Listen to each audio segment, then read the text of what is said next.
Welcome back, adventurers. My name is Eli, the Game Master, and this is a good day to die. You know, I am Dungeon Daddy. This is Last we left off. By the way, the name of today's episode comes from one of our oldest fans, probably our only fan. No, but not our only fans. Onlys?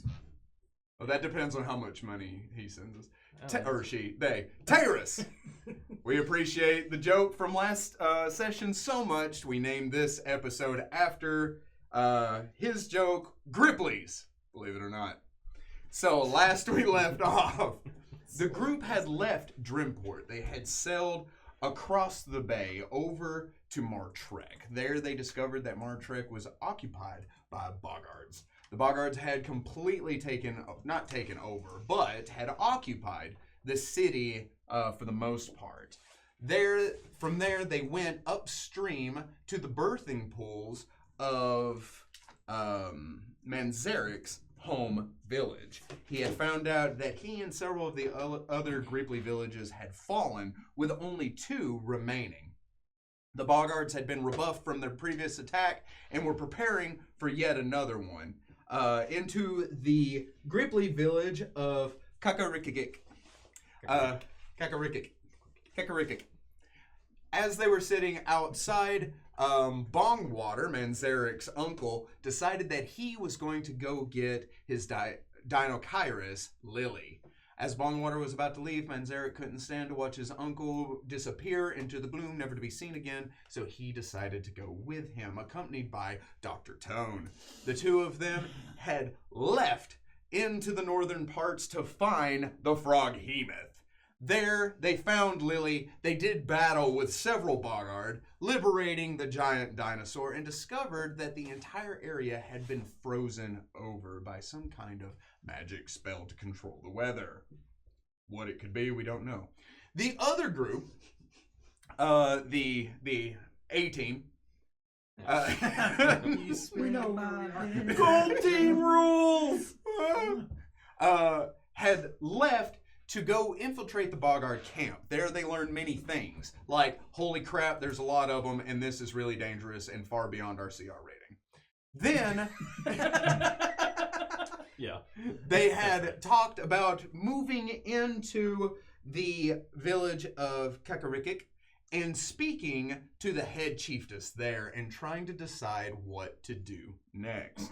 After the battle with Manzarek, who had reunited with his mother Muguera, they were getting ready for what may come after and the consequences of their battle with the Boggards. But we are going to put that on pause, and we're going to go ahead and move over to Team Perry, Damon, and Ragnar. 18. Well. Our battle cry. More like subpar. PAR. Perry. What? Go on, we're listening. What else is there? Amen. It's like Amos and Ragnar. I should have rehearsed it a couple of times in my head. But The test audiences have determined that joke had no traction. So we're gonna cut that part out. You think he cuts that stuff out? He cuts anything Surprisingly, yes. And we appreciate you. Only the interesting things. Yeah. Only the parts where I look like I'm dumb. Good thing I'm not editing on behalf But not when the the video. Shane's just blurred out the entire time. There's supposed to be a 5th player. So, the 3 of you have gathered together outside the Boggard camp in the brush, kind of hunkering down, trying not to be noticed as you were coming up with the game plan of how you were going to approach the village of Kakarikik. So Kakarikik is the elder Grippli, or the higher? The higher up. They refer to themselves as the Krokala. They're more like the noble of the They come from the actual tree themselves, right? they proclaim they come from the life tree, which they believe is connected to the great tree, but not all Grippli believe that. Did you this information to us? I don't know if I did. I don't think I did. I don't think you did. I don't think so either. You could roll knowledge local. I do have knowledge. Let's see one, how we're one, gonna one. do I would today. I would say before you tell me that I would say that knowledge on how Grippli society functions was be a DC 10, and knowing specifically this, I'm going to add a +5 to that, so it'd be a DC 15.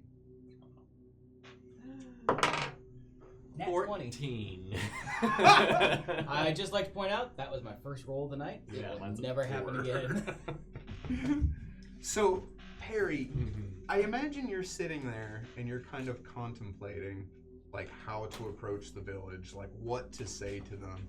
As you're kind of like mulling it over in your head, you're like, okay, I'm the learned one, I'm the one that makes the decisions. I know Manzarek better than anybody. Damon, you have gleaned a lot over the time you have spent with Manzarek about Grippli society and what they do. You have heard them croaking and ribbiting about different things, and with everything that you have extrapolated from the past through conversations, you kind of piece it all together. And I'm going to say, like, you have been given the dots, and you have just somehow connected them perfectly. And so, like, as Perry is sitting there trying to mull it over what the village of Kakarikik are like, you just kind of are like, well, of course, they're like this.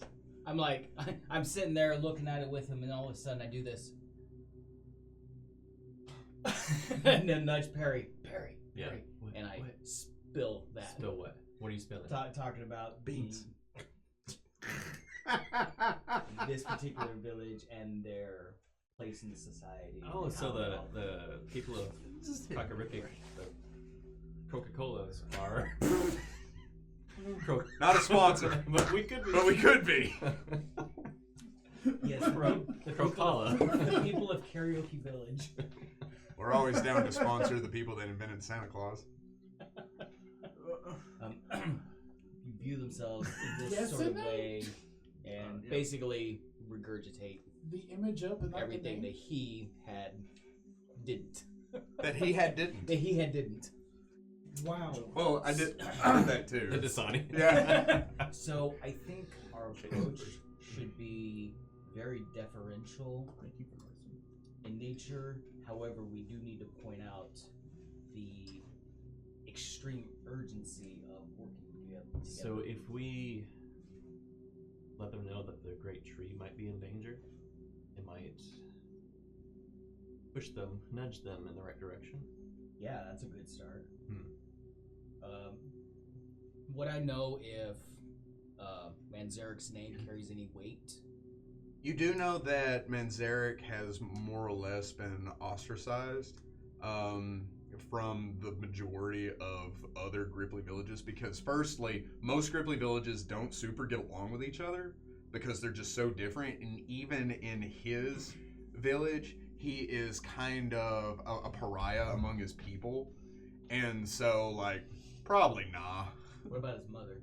His mother, possibly, because she is still highly respected among Grippli of her village and other villages for bringing the Frog Hemoth and bringing a time of peace. So she's kind of like legendary. In a way, like a living, Okay. yeah, like a living legend. So Okay. even she is respected among other chiefs, but they don't see her as a higher chief. Okay. I should. I mean, you can make that argument if you'd like. I don't think I'm gonna be able to talk to Bill. I'm gonna duct tape his mouth shut. Just, Ribbit, squeaking. just grab a handful of tree sap. Just Now your hand is stuck to his mouth.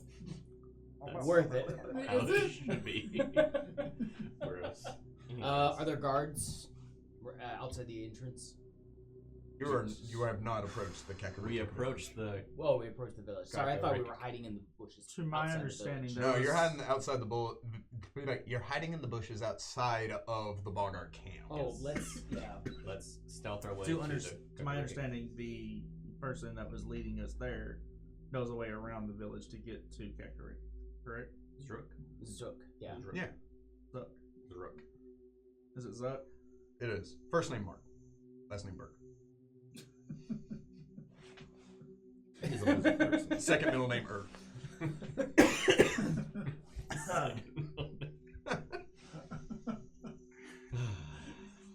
It was the second. All right, That Zuck. was- Zuck, can you get us over? Let's go way around this place so we don't accidentally attract any attention, and let's go see the Kakarigan village. So I don't what think we you would like to do understand. is avoid an alert from the boogers, and make our way stealthily to the village of Kakarikik. Can you lead us there? To the entrance. You don't have to go with us, I understand. Yes, he says. I'm from Dendro.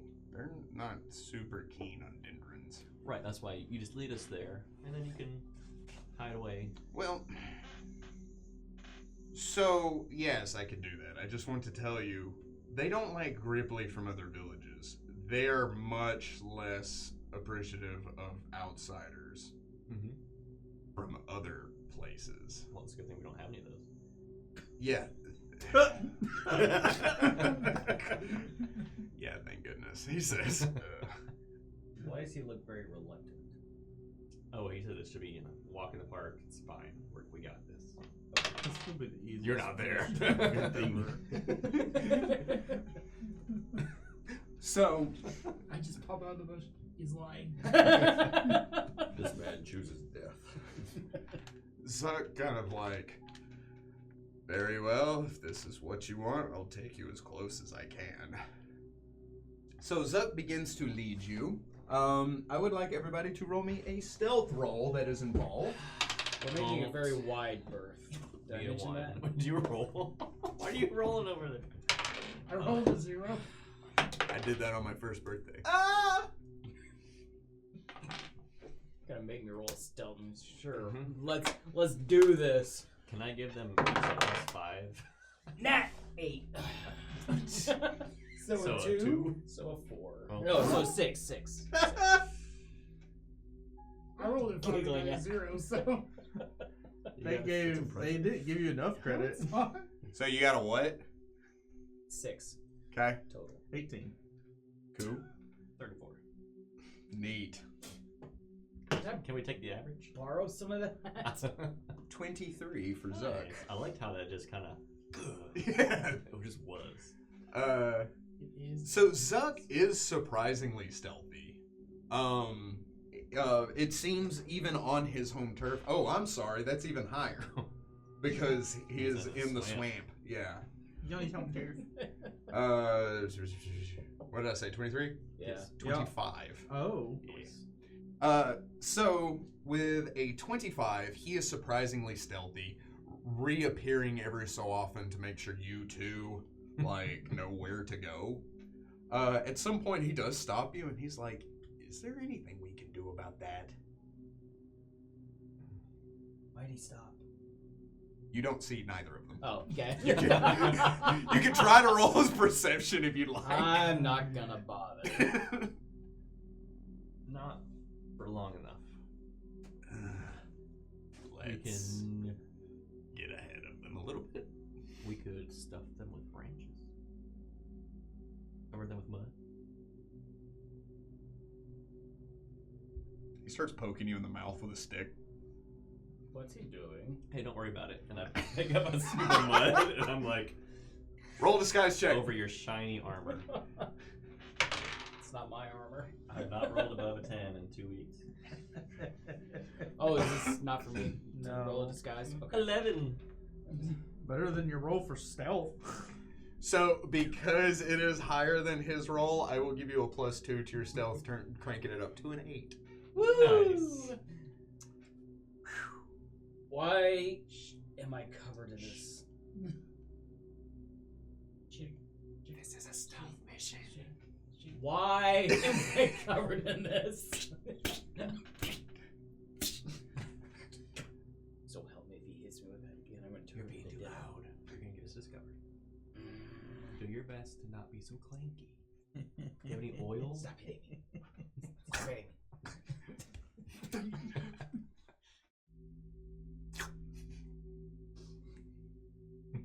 Good. Yeah, good.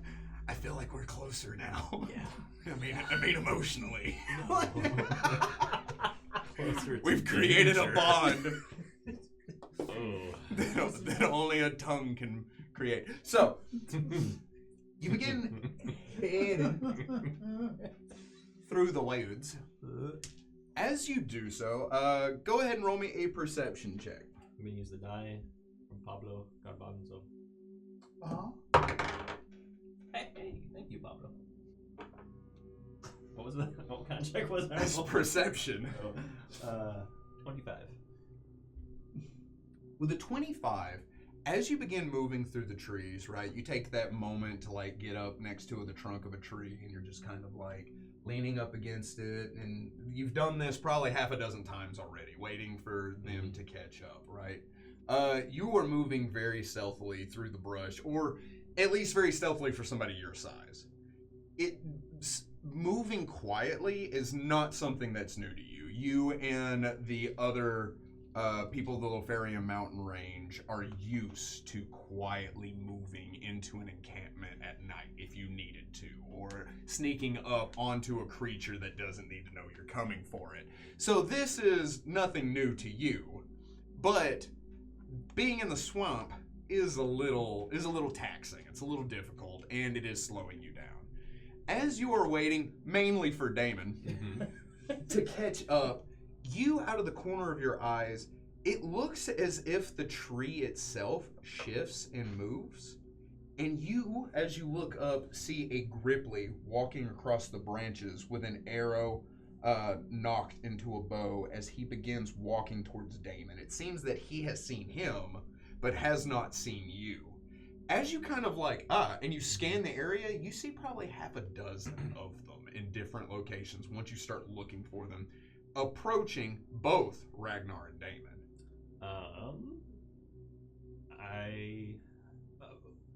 With that perception, about how long do I have to react? Do you think? Do I need a sense motive? What do you mean to react? Depends on how you want to react. I If you want to attack them, yeah, you can do that right now. No. I want to levitate up the tree quietly, like levitate so that it doesn't create noise, and kind of be at their level, and in Grippli.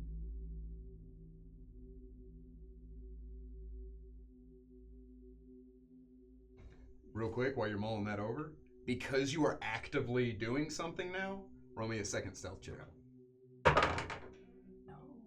Oh. 33? Oh no, it's 2 points lower. The Gripplies are sneaking up on your friends, and you're like, what are we looking at? I get my new bow. I'm like, all right, guys, what do we... All right, sorry, David. You got like a paper mache frog head, and you're just like... He's gone native. Big googly eyes. Man's there. He's so proud. He's like a Muppet now. They're like, kill the outsiders, kill the outsiders. And you're just like, kill the outsiders. I was really thinking of the boar head off of Demon Slayer for a moment with the frog head, and he said pepper mache, and I'm like, nope. But the eyes still are kind of like this, though. A little wonky. So, you levitate up the tree silently. And kind of like... Rangers of the Crocala.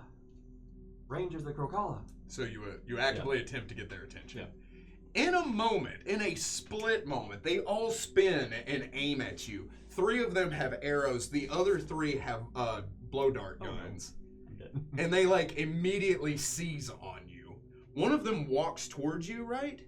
When you look at him, he very clearly is different from the other Grippli of the Dendro tribe. With the Dendro are a green and yellow color. These guys are like a dark black with bright yellow stripes on them that stick out in a very like brilliant way from the tops of their eyebrow ridge over their head, from the tips of their fingers to the back of their arm, as they aim towards you with their heads tilted and they begin to approach you. And something else that strikes you is the color of their eyes, which are these bright blue colors. He says, "Stop!" He says, "What are you doing here? Who are you?" We come with a warning that the Bogard will be approaching soon. "It's a trick," another one says. "A trap the Bogards have sent. He's in disguise." No, disguise. No. I know you're not friends with them, but the other Grippli tribes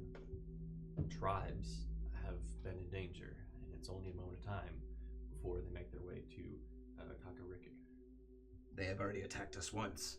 We fought them off. We can do it again." Have you seen how large their numbers are? "We outnumber them still. We are hundreds." "You And what about the Great Tree? You speak of the great tree. Hold your tongue, or we'll shoot you for blasphemy."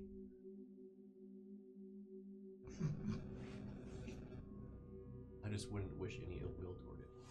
We are only here to help the Grippli as a whole.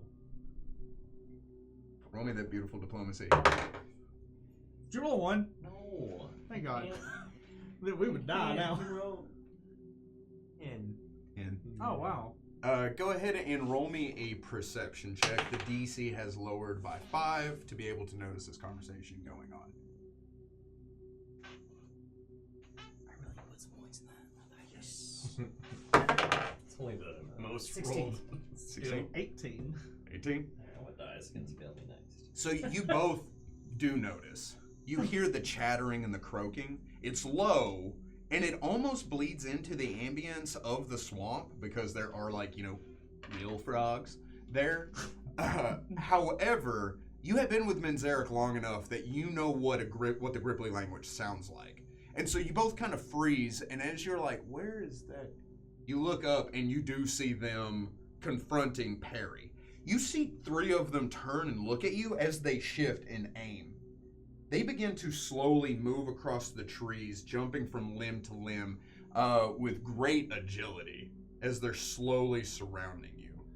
I hold up my shield. I don't hold up my sword. And I go, do I see Perry? You do. Okay. Perry? Little help here. I'm trying.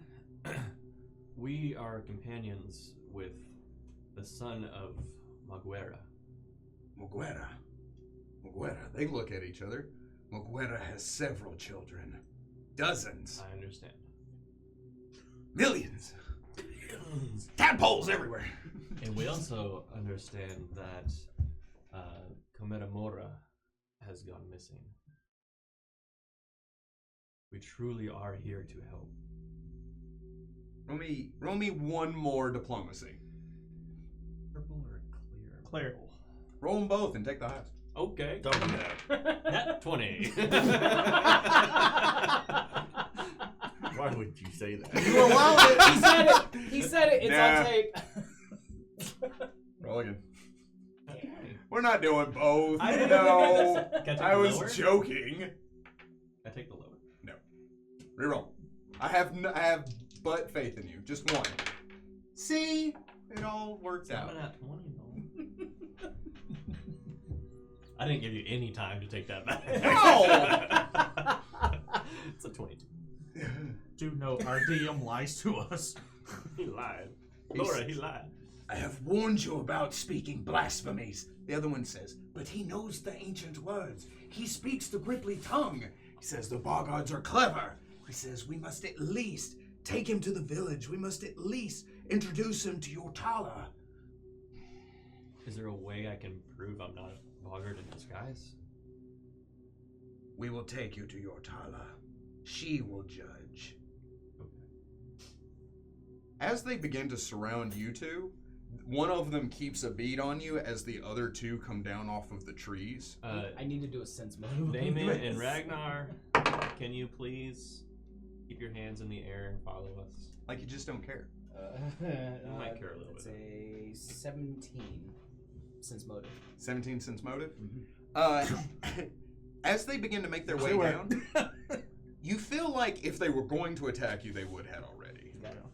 with them conversating with Perry, and you see the one looking back and forth and kind of like checking with the other Grippli about what he has said, you feel like Perry has probably talked you out of this. Whatever is going on. Okay. He's going on to a You better might place. want to make sure that Zuck is able to get away. I don't think they've noticed this one. Please make sure that he doesn't get caught. I don't want anything to happen to the little guy. He's yelling for him to hand over his weapons. Put my phone in the bag. What This is if, gonna be fun. what if we just tied their hands together? They're very heavy weapons and very difficult to travel with through the swamp. And they're obviously capable of it. I'm not bluffing, like, I don't want them. I know he can't. So, Nobody can they? knows that. I'll tie mine too. That's fine. Gag What, him, diplomatize gag him. or They go to tie your hands. Oh. Nat 20. all right. Never before have you seen such knot tying skills. Oh, that was impressive. The legend of Grippli knot tying will go down in the annals of history. Like, I am clearly impressed. Like, Can you untie this and it's like one string? Is that a quadruple Windsor monkey knot? it's a, The overhead Eagle Fisher bow tie? That would be funny. Your turn. Oh boy. Eagle Scouts in here. 10. solid. I mean, I don't fight it. Not a bad knot. Not? Not. It's a very At average all. knot. And 19. Solid knot. As they tie your hands, they immediately begin to take your items off of you. I back away. Dude, My hands are up in the air, but I back away. I just grinned. They draw their arrows aggressively. Roll me that sense motive again. Do I need to? It's up to you. I feel like you know. 14. With a 14, you feel like you're about to get shot. This is the way. This is the way. You don't have it. Never mind. Do you have that? I have it. Oh. This feels like it shouldn't be here. Just put that back. That would have been So funny. help me, Perry, if I don't get my sword back. I'm feeding you to them. One takes its shield. That's what weird. I don't attempt to help them up. I laugh. I find it funny. They take the sword. They start taking any. I give a warning. Do I know about the pain? No. Nobody Okay. knows that I can't get rid of it. So as they begin to take your items, I will say this out loud. They take your backpacks, handy haversacks, bags, whatever you carry your items in. They take that from you, but do not pilfer through it. They do remove any blatantly obvious weapons, daggers, swords, Sword and shield. crossbows. When they reach over and they take your axe, they go to pull it off of your back, right? As they do so, you take 3 points of non-lethal damage as they pull it away from you, and it pulses through you just being away from it. Just they like stop as like the axe just hits the ground. They look at Ragnar as I assume you wince or react in some way. What is wrong with him? I don't know. Another 2. I take an involuntary step toward them because I see that something's obviously happening. Ragnar, what's wrong? I don't know. 5 more. I step between them and the axe at that point. Can you ask them to stop for a moment? They're holding it. Yeah, but I don't. Yeah, I but he don't- said he stepped between them, so I mean, Is there a way you can get I just him put my the hand on it. back? like you reach out. Yeah, I just put my hand on it. Like I don't grab it. I just put my hand on it. He like tries to move away, but the axe is like a solid percentage of his body weight. So as you touch it, he stops and looks down. What is happening? Could I do? You could do knowledge arcana. Knowledge Arcana, yeah. Do I have to do knowledge arcana? You don't have to, but you can if you want. I really do. So 18 17. I rolled a 12. So, without knowing the specifics of the curse, you recognize a curse. This axe is bound to Ragnar. And for any 6 seconds of time that it is away from him, it begins to slowly drain his energy from him and begins to siphon his life force. Harry, the axe needs to stay with him. I know, I rolled one higher than you. Okay. I still say it. I don't know that you don't know. What?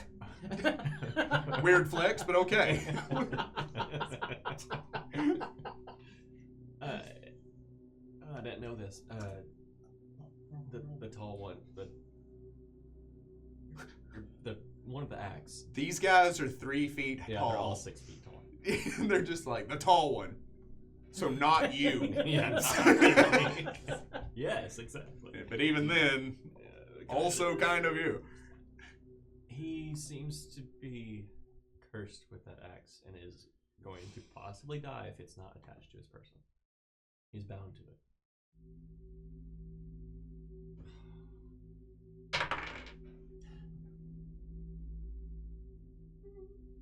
22. They carry cursed objects, one says. But he is in pain. It could be a trick. We will keep a close eye on him. He says, but this is what I have decided. He straps the axe back to you. He can't use it with his hands tied anyway. If only you knew what they Rage. That means we have to do that. I'm about to Houdini rage out of this. Houdini want this axe in their face. What? No. So, It's a knee slapper. Not your knee. they place the axe back onto your back, right? Back on the back. They move you forward. They press their tiny little arrows into either the back of your thigh or the low of your back, trying to get you to go. And they begin to herd you in a direction, and you do not see Zuck anywhere. Good. Yeah. You can try to look for him with a perception check if you'd like, but if you ain't worried about it. I'm confident that he is well hidden. I try to look. Okay. And I fear that looking for him will actually give him away, so I leave that. Yeah, why are you gonna give him away? Who said I was gonna give him Bye, away? Zuck! Give him away now. Nope. Nat 1. So do they. So you kind of are like, Zuck, Zuck. And you see him talking to one of the guards. Zuck, what do we do? They're completely different. They They don't that even one- look the same. 3 That feet one tall. They is got a mouth that also can eat 'em. named Zug. Wow. This doesn't bode well for the name But is they racist. they also rolled a nat 1, and so he's like, Zuck. And it's like, what? It's like, I am Zuck. No, you're not. What? So everyone, in a confused stupor, begin to head towards the village. That describes our gaming group pretty good. Kakarikik. Let's go to Kakarot. As you go to Kakarikik, Speaking of Coca-Cola. you move through, and you probably travel for about a mile. Not very far. It feels much farther than that because you're wading through difficult terrain for the most of it. Yeah, just swamp, muck, trench foot, mosquitoes, malaria, yellow fever. As you begin It's a good to, time. hey, it's Tennessee. As you begin to make your way into the swamp deeper and deeper, it finally begins to open up. And when I say open up, I mean fewer shrubs and small trees. But you do see these towering trees that reach high above the canopy that you had previously walked through. As you move into this area, you almost didn't see it at first. It's almost like, oh, there's a door on that tree. oh, that's a thatch roof. And you begin to look around, and then you realize that you are walking into a whole village. As you step in, there are several huts on the ground, but each one of these huts are built up on stilts, standing about 5 to 6 feet off of the ground. And then, as you look up into the trees, you see several huts formed and built into the trees. You have heard stories, especially you, of like elves and their forests and their magic trees where they have shifted and shaped the trees themselves to occupy living space. This isn't the case here. They have built platforms and roofs and doors and windows in all of these areas. You see lines you see lines strewn from tree branch to tree branch with fish hanging off of them. You see several Grippli kind of moving and looking out as this small party begins to take you into the village of Kakarikik.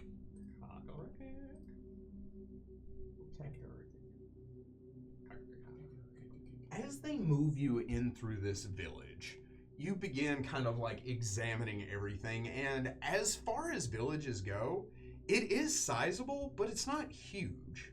You can't see the outer parts of it, but as you move into it just a ways, you do see the birthing pools that have been mentioned before. These birthing pools start small out first, and then they extend out into larger pools before you. You see towers that rise up around them with massive stones and rock that have platforms built in a spiral, rising up probably about 30 feet high. You see Grippli occupying this area and looking down at you as you begin to walk past these birthing pools. As you do so, you see a massive hut on the far side. This hut is built into a giant turtle shell. This turtle shell, again, he's like, yeah, I know. Duh, that's what I told you. This turtle shell is raised off of the ground on the same stilts as the other, but with a kind of skirt all the way around it, completely covering the base of it, so you can't see those stilts. The shells in the squares, the kind of like the plates that make up the shells, are painted in different colors, in different whites, blues, reds, and yellows, giving it a vibrant color. But they seem dulled and kind of faded with time and the elements. You see handprints all along the side of the shell, of different sizes and different shapes, that dot it in different colors, that run from the entrance, the opening, which has been formed into a curtained entrance, all the way around. It also has spikes and pikes all around the edge of it that make it look almost like a fortress as you begin walking towards this turtle shell. This turtle shell, to give you kind of an idea of how large it is about 60 feet from entrance to end. So as you begin to approach this, the stairs leading up to it, the Grippli stand at the entrance holding these massive spears, looking down at you as they open the curtains for you to step into this area. By the way, if y'all want to do anything during this time, you're more than welcome to. I think silence is best, probably. I do have a question. So the Manzarek's village's birthing pool was separate from their village. Yes. Whereas this birthing pool is here in this village. Correct. Would I know if there's some sort of significance, or is it just... is there anything I can deduce from that? You can either roll me knowledge local or knowledge religion. Knowledge local. Or wisdom, to remember. 23. And that's local? Mm-hmm. So with the knowledge local of 23, you know that the other birthing pools are set away from the village in secluded area for safety, because these villages attracted boggards. Any heavy concentration of Grippli would attract raiding parties of boggards, and boggards love the birthing pools of Gripplis. Grippli soup. Correct. However, because the Krokala are so powerful and numerous, they've kept their birthing pools in their village to protect them actively. They see where other Grippli see the birthing pools as a sacred site, to only be visited for that reason, for that purpose.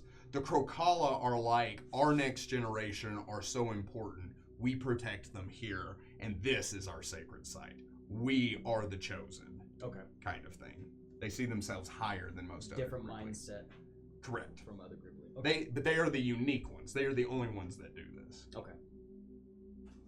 As you step up this ramp into the curtain of the turtle shell, the first thing that hits you when you step in, it seems like you have developed sensory adaptation from the swamp that you had just left.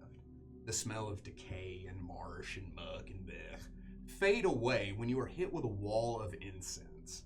Smoke billows out from this hut, the shell. As you step into it, you see curtains strewn about with several different types of creature comforts that you would expect from a primal tribe like this. Decorations of skulls and bones, wood carvings and fetishes, herbs and things hanging from the roofs, with only a few torches illuminating the inside, giving it a dull red and purple glow. On the far side, you see a massive throne made out of a combination of driftwood and bone. The ceiling of this is probably 10 feet high, and this throne almost touches the ceiling. That's how high it raises up. Sitting on this throne, you see a Grippli, no bigger than the other Grippli that you've seen, or maybe even a little smaller than the other Grippli. But she wears a heavy headdress that runs down, that runs down the length of her back and drapes over her shoulders. This headdress is adorned with several bright feathers, as well as the same combination of herbs and bones and fetishes as everything else that decorate. Beads strewn on leather straps and things like that. As she turns her head, you hear them jangle and rustle. The rest of her body is adorned with strange primal rings, bracelets, bracers. She wears almost like a cloak about her body that's made from probably the hide of some kind of creature. And she has a staff that is crooked and twisted, and it looks almost like it's still living. Like it's not just a stick she picked up, but a living branch in her hand with foliage that is still growing off of it. It is covered in heavy moss with what looks to be a ram skull in it that the roots have grown over and are holding as a headpiece. You see Grippli standing to either side of her as she looks over all of you. They walk you up. They all immediately grab you, and not physically capable, you dropped without even yes, like recognizing what this is. I'm like as low as I possibly can. They try to take you to a knee. I assume they want us to bow. Yeah, that's yep. You on a knee? I take a knee. What sets her apart from the other Grippli, aside from her attire, is the black of her skin has faded into an off gray, and the bright gold streaks have kind of turned into a dull yellow to portray her age. As she looks down at all of you, and her eyes, rather than the blue that they all share, are a bright gold. But when she looks down at all of you, it seems like the pupils, the slits of her eyes, look almost a faded white color as she looks down at all of you. She turns her head to one of the Grippli, and you hear him explain why he still has his axe. She turns to look at all of you again. "Why are you all here?" she says in common. That's surprising. We come bringing a message and hope for help. Help. Message. You've got a boggart problem. I have no problem, and you are not in a position to explain what I do and do not have, human. Forgive him. He knows not his place.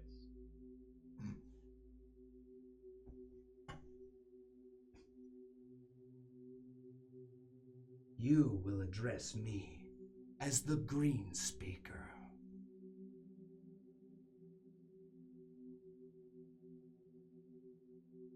Yes, the Madam, the Green Speaker. We are simply concerned that the Grippli, and of course the most sacred of the Grippli, the highest of the Grippli, can help this whole area, and even in doing so protect the Evertree. Is it called the Evertree? It is. It is now, is that what he said?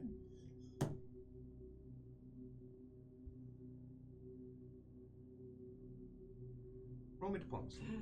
Yay. Plus 10. Plus 6. 21. That's an interesting position you've put me in. A tie? Who has the higher diplomacy? It's not diplomacy. Oh. The DC is set by other thing.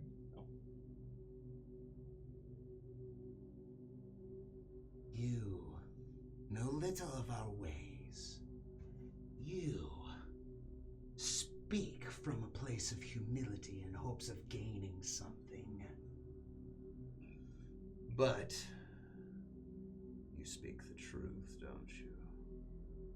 I do. I know that we are nothing. The rest of the Grippli are nothing without your aid. And your great warriors and rangers. Why are you so interested in helping the Grippli? Why are clean-footed outsiders, humans like yourself, interested in the affairs of my people and our sworn enemies? Green Speaker, I am not well versed in speaking with those in leadership positions. That is not my training. I was trained as a soldier. However, I do know that when one shares a common enemy, that one bonds with even those who you might find unlikable or unwelcome. Our purpose here is at a cross point where we share a common enemy. Our enemy has joined with your enemy. We have learned things about, I'm not even going to try to pronounce that name, what we know as the Froghemoth. We know that they have done something to render it absent, yeah. We also know that there have been many raids by boggards, more than usual, on the surrounding villages. And I imagine that you've had to fight off many such raids as well. We have seen a boggart camp not far from here where they're holding many of your fellow countrymen hostage. There was nothing we could do. They numbered in the hundreds. And I think you can only hold them off so long before they start to run over everyone in the area. Our purpose is to try and unite the Grippli so that they can drive the boggards from this country and restore the peace that was here. We also have companions who are trying to find out what happened with the Froghemoth. We have not heard anything from them yet, but we hope to hear from them soon. Our aim is not conquest. Our aim is not subjugation. I understand that we are not welcome. But again, there's a saying among humans that the enemy of my enemy can become my friend. Green Speaker, we seek, even just temporarily, to be friends. And then once we have been able to free your people from the threat of the boggards, we will leave in peace. Roll me diplomacy. The DC is 12. Nice. Don't you'll get it. I know it. It's Now one! Called it. And he's gonna get a 3. It's fine. So that's why he thinks he's hitting his head with that one. He's like, All right, 19. his voice is cracking the entire time. Oops.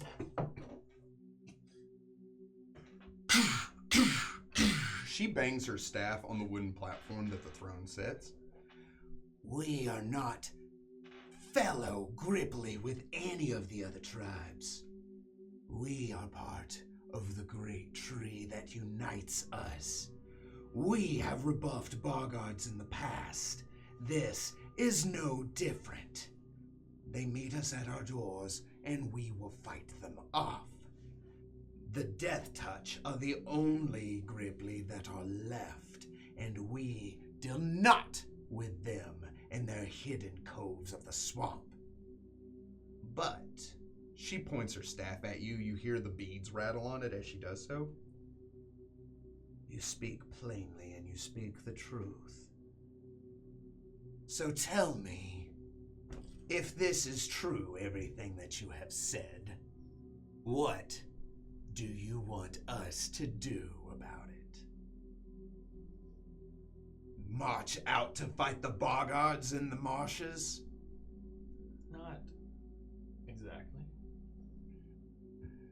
Draw their attention into an area where your great rangers can do what they do best.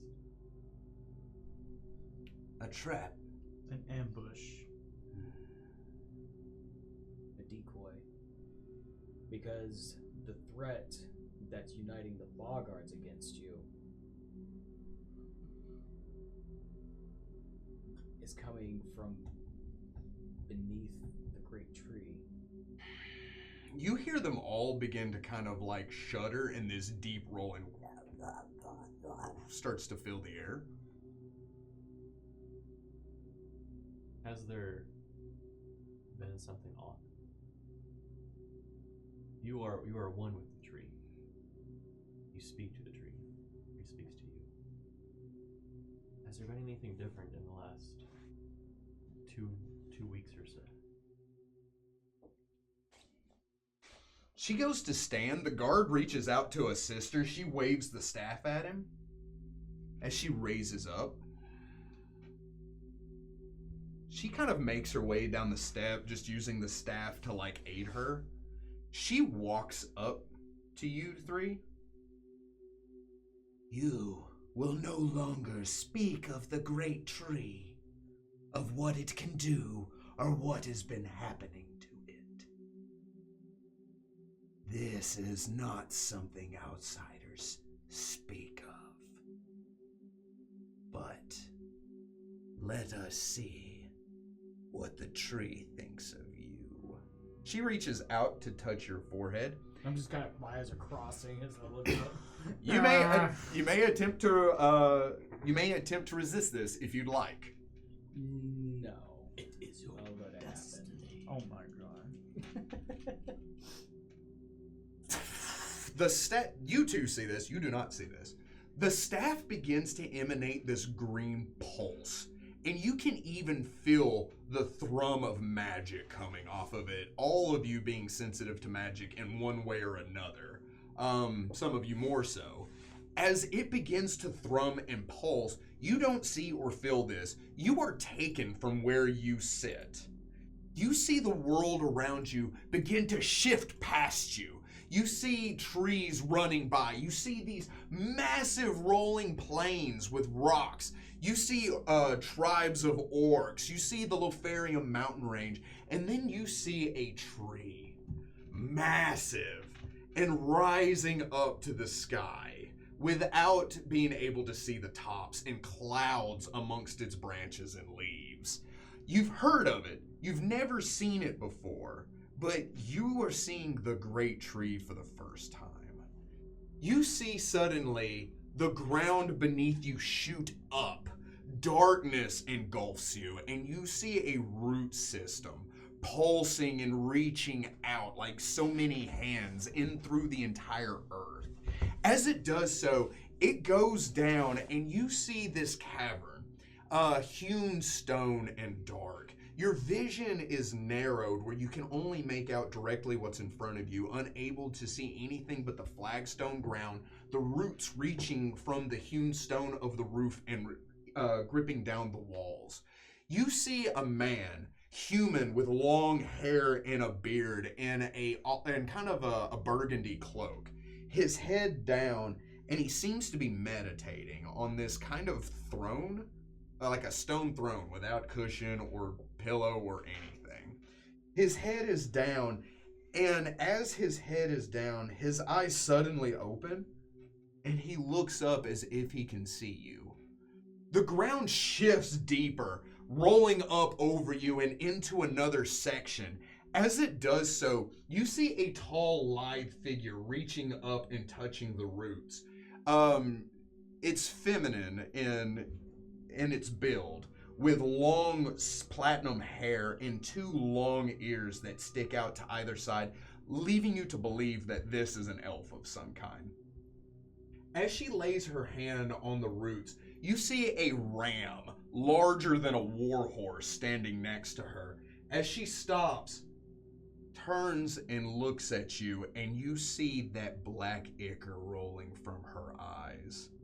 She tilts her head, acknowledging you, as she says, "Damon," in that very familiar voice. You are suddenly brought back as you are jolted to the ground. You see the shaman drop to her knees as the guards run to her aid, lifting her up.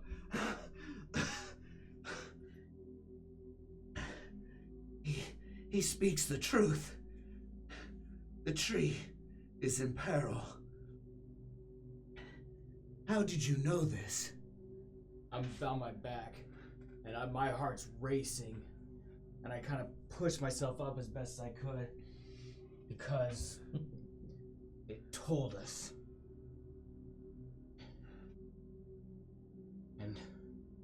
And what has happened in the humans society. Oh. Did you see what I saw? Did you see it? Did you see the blackness? The black blood? She looks to the other Grippli as they're kind of like, what the hell is going on, right? In common, in like the most common she can muster, she says, "This is an extension of the tree. It is hewn from the very roots that run beneath our village, where we derive our strength and what surrounds our birthing pools. That is why we have them here. The tree is connected to every inch of this planet, and it extends through its root system. I have seen the black blood. I have seen what it's capable of. It's been in my dreams. I know of the man beneath the tree, the mad dreamer. He has spoken to me, has warned me of this." Who is he? "I don't know. Who is the elf?" I am uncertain." She shakes her head. "But if you know these things, then you are connected to it, same as we are."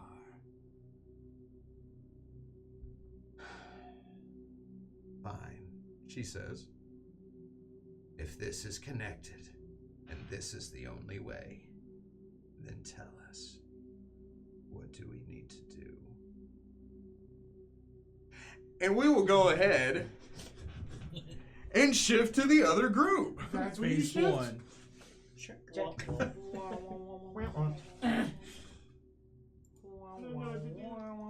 Thanks, what do we do?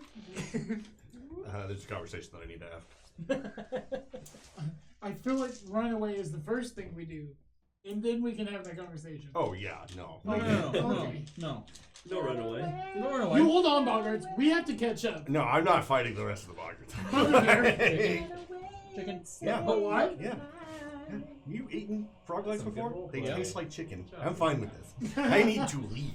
I'm still invested in the story. They're delicious. Got chills. That We should have made a shrimp cookout. Do it. What is it? Are you cool? Like down in Louisiana. You a cold boy? Crossroads? Not your Yeah, typical- like shrimp bowls. Yeah. You want my sword? You want my pants? I do. Take them off. You just fold them neatly, and you're like, yeah. These are mine now. I haven't passed this to the lady. That is the second time I've seen Berta take off an article of clothing and hand it to another human being. I was the Because first. if we're turning up the heat, I don't need it. Right. He has 3 more shirts. I have 2. He's not Thank getting you the very last much. one without changing the rating of the stream. I forgot that when I left my house, I was like, oh shoot, we're changing it to Mondays. And it came hopefully prepared. That is what a 2X looks on you, by the way. Yep. It's fine. It's totally cool. You look like that I've also shirt had you that got me. sweater for a while. That shirt you got me, it kind of looks like that. The 4X. Oh, yeah. That is warm though. Starting with well, it's cold today. Lots pulled this one out of the car, and she's like, "Oh, you mean my jacket?" And I'm like, "I'm borrowing it." Have you seen this series of shorts that he's walks in? He's got a hoodie, and she's like, "Is that a new hoodie?" He's like, "No, this isn't a new hoodie. You can't have this." Cuts to her looking at him, and then cuts back to him. The hoodie's gone. He's like, "Bitch!" And then cuts to her, and she's Hey, like, Eli, I don't appreciate you pulling up the map, sir. What? I don't want to fight anymore. I'm tired of digging holes, Daddy. Well, that's too damn bad. We need to leave. As a matter of fact, that's exactly where you were. That's pretty darn close to it, yeah? Yeah. That is exactly where you were. Well, it can't be exactly because No, you I'm were not off the on map. there. Yeah, you weren't off the map. You were off the map. No, he wasn't. Yeah, it was. He got booted. Where am I? He is. I'm sorry, I did move you. He is on the other side of his mother. I hope he. Well, he might have another mother. I don't know how far He does apart have a it is. brother From A another lot of mother. brothers. from the same. Ah, gotcha. A lot of brothers from the same mother and sisters. I mean, most of them are dead. What? Oh, That's the way I like. I thought you were meaning in real life. I was like, No, whoa. no. No. Okay. Oh gosh, I lost track of the mouse, the cursor. I was like, eh. It's right over there. here. Did you I hear that found Jimmy it. died the It's other right day? Yeah, that Right there. sucks. Anyways, You guys I thought you were telling me news about somebody we both know, and I was like, I'm sorry. Way to drop that right now. hey Max, one of your closest friends, you hear Yeah. about him? He died. I got that. Anyways, let's go play this role playing game. And there's Eli just sitting there like, ugh. Eli's dead. He's your closest friend? Not closest. No. So actually, I haven't talked to him in You're not his probably closest 5 friend. years. I mean, Berta, I would say is his closest friend right now. Wow. I don't know. We're pretty close. He's Yeah, certainly but on friends. Oh. You are closer to Max, but I mean, the saying does go: keep your friends close to your enemies closer. See, Max loves me. Fucking cat. You're not a He's, giver to he's me. like, I know. so, as you were like trying to get all this together, right, and just trying to get, you had just defeated several Bargard brutes, 2 Bargard rangers, and the Bargard Beastmaster that was piloting Lily, the Dinokairos. As Moguera stepped up, she used a spell to calm the beast, just enough that Bongwater can proceed to calm it the rest of the way and turn it to friendly, because the Dinokairos seems very upset about what is going on. You hear him talking to her as he's reaching up, and she seems to recognize him, dipping her massive head down and smelling the air around him as he begins to speak to her in Grippli, even singing kind of a croaking song to her. Moguera turns and looks at you, Manzarek, and she says, "What are you doing here?" We need to leave now. "We can't leave." We have to. Uncle, grab Lily. We have to go. "I'm working on it." Is that his voice? Right now it is. He jumps the pothead facade. Hey have you seen this thing? It's a giant duck bird. All ducks are birds. Duck lizard is what I meant to say. All in character. That's good, man. You ever been so high you accidentally made sense? She said, our village is in shambles and our people are to be either sold or sacrificed, and there is one thing that can save them, and I am here to get it. She says, why are you here? I came to, well, specifically here, keeping Uncle alive. I am here because Mutabaran is in danger, and I am on my way to see it. What do you mean? I begin explaining the Black Blood. You Just a little bit. You get probably 6 seconds into it. Okay. As you hear the snow crunching, let's go ahead and move this map up. I'm hearing a bunch of croaking, and I'm just like, We need to leave. We need to leave. We are not that close. They're gonna have to come to us. Not That to is them. exactly where you were. Maybe. No, I think maybe. he's saying to the cave. Yeah. No, yeah. There's no way we're that close because I said Yeah, the tree line is here, and the fires were just on the edge. Because I said I was 250 feet away from the entrance of the And cave. I moved you as far as I could. And battle has brought you this close. Work with me, man! I don't want to. I want to give them time to have to come to me. I think you're about to get shot. Is it just the big guy? Hey there, Mr. Sandman. So, as you begin to argue with your mother, it's only in that moment when you look back and you see the other Boggard are gone. There is only the one standing there. Allow me to describe him to you in great As I detail. load my crossbow into the I load my crossbow into the cannon. crossbow cannon. He has this chest plate made of sparkling black scales. He has that Polynesian sword, the wooden paddle with the obsidian down the length of it. Not the Aztecian or the Mesoamerican, but the Polynesian one. And if I say something politically incorrect, it's completely out of accident. Anyway, trying to be as accurate as possible. He stands at the mouth of the cave looking at all of you as you speak, and he calls out in common to all of you. As he says, Grippli scum! It echoes. I'm not a Grippli, I reply back. He Because says, I'm specifically trying to get him to talk to me while they figure out the whole Lily situation. Roll me Diplomacy, he says. an intimidate. Oh, sure, yeah, I got that. Or a bluff, either one. Can you switch out my Sure. raptor for another raptor? Yeah. A smaller raptor? Smaller raptor, because he would not be that size anymore. He's over here. Or bluff, you said.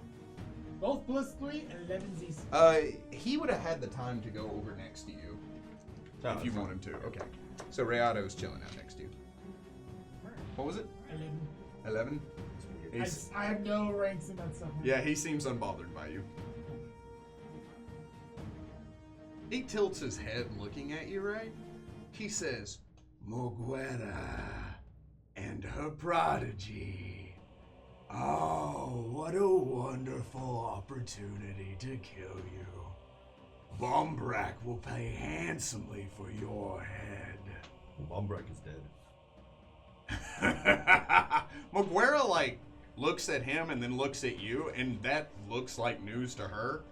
Like, when you say Bombrak is dead, she's like, yeah, what are you on about? He says, you are as mistaken as you are pathetic. Bombrak lives. He is the herald to the priest king. We are not leaving, she says. I perception check to see if there's anybody else, or the other Grippli, not the Boggart, have moved into a position of ambush. Okay. You want me to tell you the DC or just tell you what you see? I will. Nah, I'll just tell you what you see, because there are layers. 23. I can I also rolled a 23. 21. No, I'm sorry. The DC was 22. Was it? So, 23. That is a high perception. Also, dark vision 120, if that matters. In the daytime? Well, into the cave. The mouth of the cave is open. It is. Sure. Yeah, it has a canopy, So but. to go in, that was what like visualized and pictured. There was. I'm not like there. So everybody gets the pleasure of hearing him go. "Ah." We can't see him, but I'm sure that's real funny stuff. Yeah. No. Not. We're here to tell you, it's not.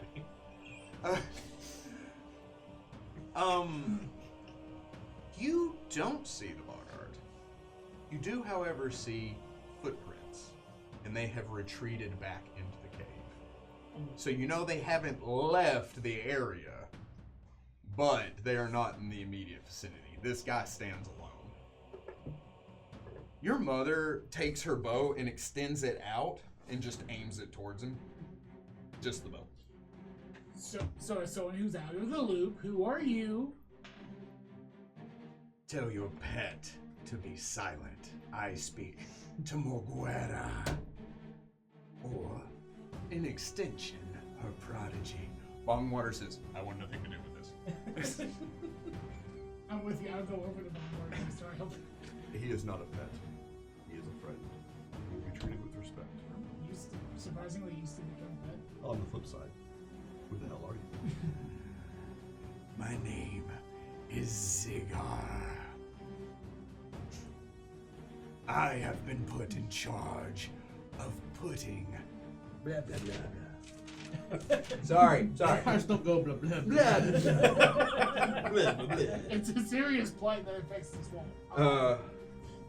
I have been put in charge of keeping Chimera Mora here in her pit where she belongs.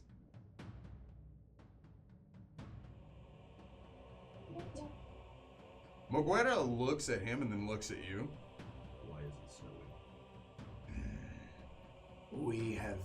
We have control of the very environment. We can do as we please. We are chosen by the Frog Mother herself and given these powers. Knowledge the planes of the Frog Mother? Or wasn't that DC significantly high? It'd be knowledge religion. Okay. No.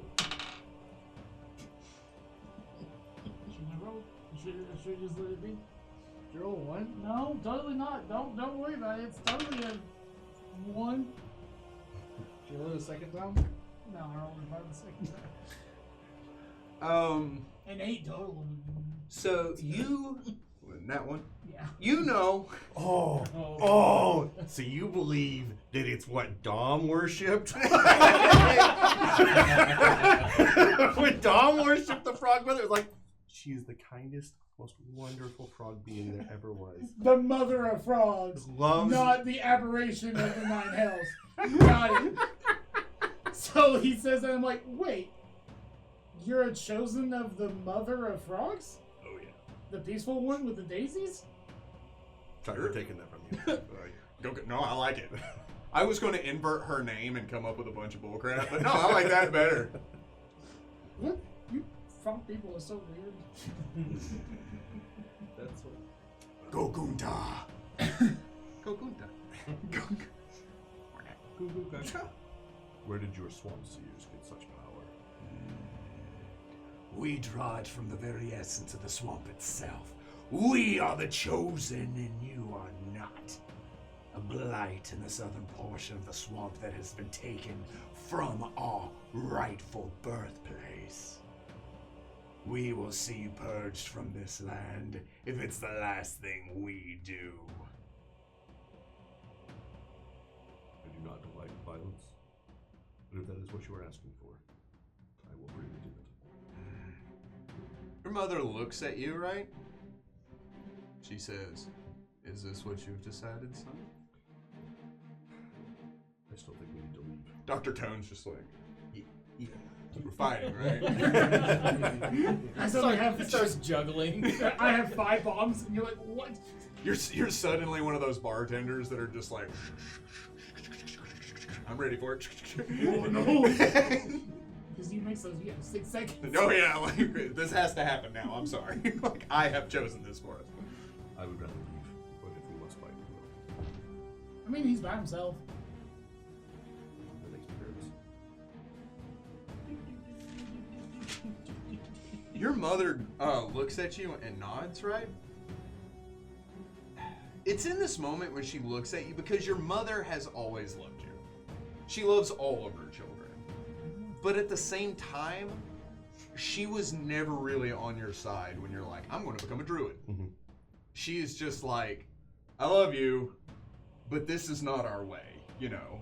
And she encouraged you to go pursue your own thing, but she's like, you don't have a place here, and I don't know how to tell you that. Yeah, well, yeah, I mean, I showed a magical aptitude, and she wanted me to be a shaman, and I straight up rejected her. And instead, you start hugging trees. Pretty much.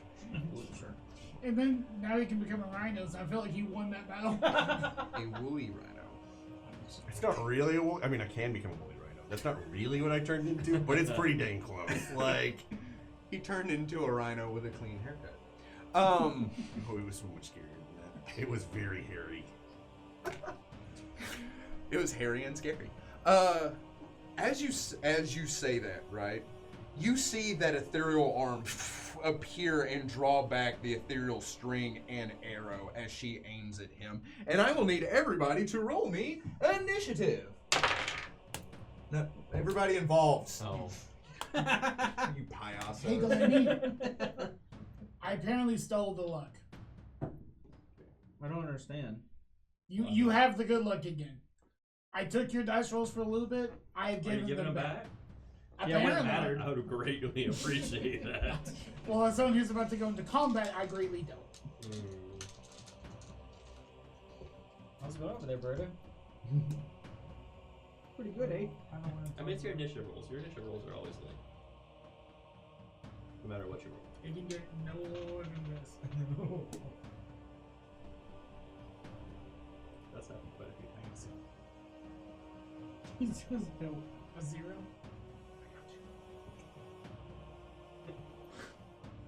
I did declare I stepped over next to Bong Water. I do declare. What up, Bum?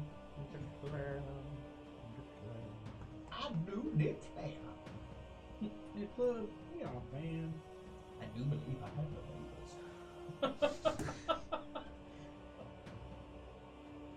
The thing he said, I don't know, man. Sorry, I have to get my weather pulled up here. How freaking dare you? How dare How dare him.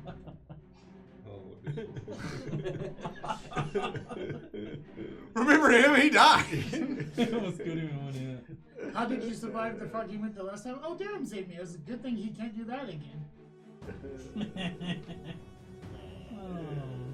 My tears flow like honey.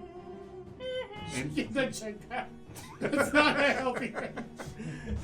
Your tears are way too thick. That is. How much water have you drank? I don't drink water. I live in the swamp. I just soak it up through my skin. Oh. A lot of things are making sense now. That's why you asked me to bathe you in water every night. I heard you gotta stay hydrated. Is that what you said? I don't know what it said. And Eric. 28. Of course. Why wouldn't it be? Dr. Tone. Take the lowest number you can think of. Now go lower. Now make it neither Multiply positive by 0. nor negative.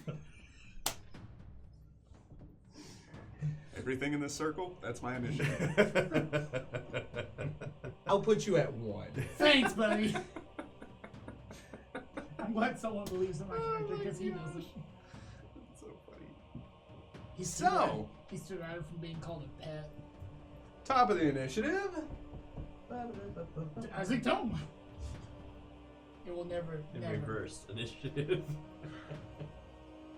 That needs to be Reverse it. the one day I'm actually somehow at the top of the initiative because everyone rolled 2s and 3s. That's the one day I rolled a 20. He is going to move back keys first? Yes, because this was a held action. Off the board? Yeah, kind of off the board. Here, we can do this. Not the rocks that we have for those who matter. 250 feet. Oh, thanks. That might be Okay. Why do you tell me that? And how many yards? No one knows. No one knows. He moves back into the cave, into about the center of the cave, drawing from his pouch a bottle as he chugs it and then smashes it against the empty bottle against a rock. As he does so, you see his body begin to swell, his muscles bulging out from around his scale armor.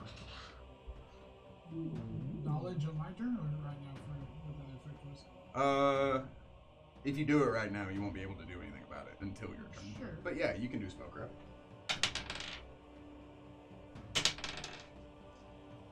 Go on.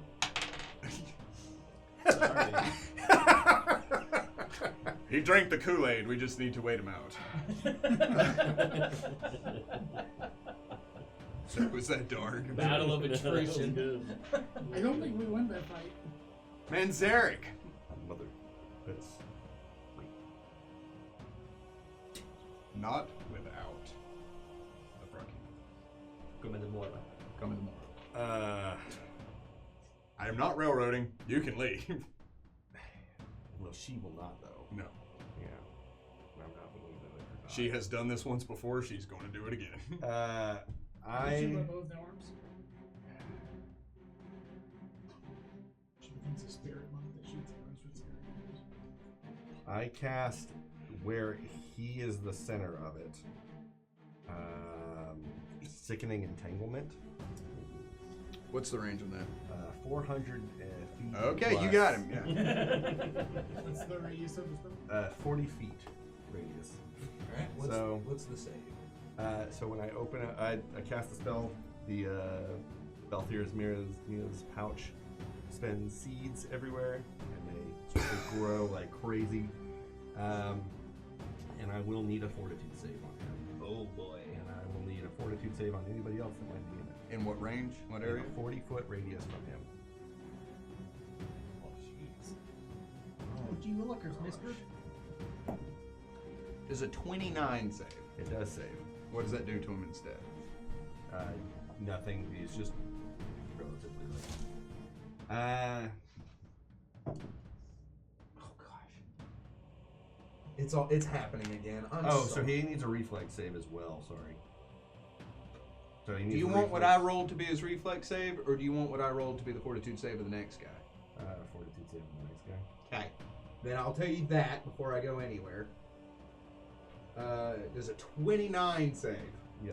There's a Okay. save. I need. And he gets a reflex save. A delicious, delicious reflex save. Nat 20. Okay. I rolled 2 19s and a 20. I think you gave him bad luck. Apparently. What about a nat 1? Okay. Well, So- it's the same way. He's entangled, and I need him to make me a reflex save or a fortitude save now. 23. He passes. What does entangled do? So entangled Does it give restraint? causes plants to wrap around creatures in the area of effect, and those that enter the area. Creatures that fail their save gain the entangled condition. Creatures that make their save can move as normal, but those that remain in the area must save again at the end of my turn. I will look at the thing. Does a 20 save fort? Yes. Nat 20 for the reflex. So they need to, if they pass the reflex, they don't need to do it for fortitude. Oh, okay. Yeah. That's the thing. Entangled creatures move at half speed, cannot run or charge, and take a -2 to attack and -4 to dex. An entangled character who attempts to cast a spell must make a concentration check of 15 plus the level of the spell or lose the spell. So this is also going to last for the Does next. 12. That fails the reflex. That was 4. Sorry. Okay, so that fails. He is now Dead. sickened for as long as he remains in the area, and will be sickened for 1d4 rounds after he leaves. So, until he leaves, and then he'll be sickened for 1 round after. He can also attempt to break the entanglement. That doesn't. He'll still be sickened in that area. 18 for. That'll pass. 22 reflex. That'll pass. Ow. So, I mean, I was just gonna try to pick him apart with arrows. I'm like, same. yeah, I'm not going anywhere. Bombs. Bombs. 23 for. Yeah. Nat 1 reflex. Okay. Roll me a fort. Why is it The fort is for the sickening thing. What? That's the first one. So the reflex is for entanglement. And then if they are entangled, then they get to roll fortitude on the sickening part. So it's sickening twice. It's just sickening. So I just need the reflex for everyone. Reflex to get entangled. And if they fail the reflex, then they roll 4. Yeah, and if they if anybody is still in there at the end of my turn, next turn, they'll have to do it all over again. So effectively that entire area. Oh yeah. So the seeds spew out. They rush into the mouth of the cave and seep into the snow. He looks down at it as suddenly vines jet up from the ground and begin to wrap around. You see his powerful legs flex as he jumps in the air, the vines missing him, as they begin to flood that entire Is area. that difficult trying to do too? I would assume so. Let me check. I don't know. Just a before I do it. It's funny, I've had this spell for a long time. I never can.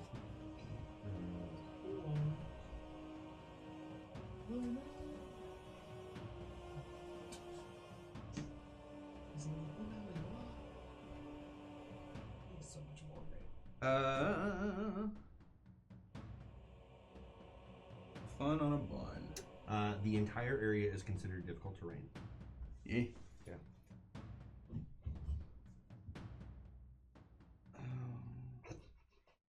What have you done? They have to come out to us. I'm not fighting over there. Good move. Clever move. Clever girl. You heard of the chainsaw build for the other tabletop RPG system that shall not be named? Rips? GURPS. you put down an area of entangle, but it's thorns. Oh, And you just yeah. push and pull people because every time they force movement through the thorns, they take a d4 damage. Oh no! We It's have like done every- something similar like that with the other thing that I mentioned earlier.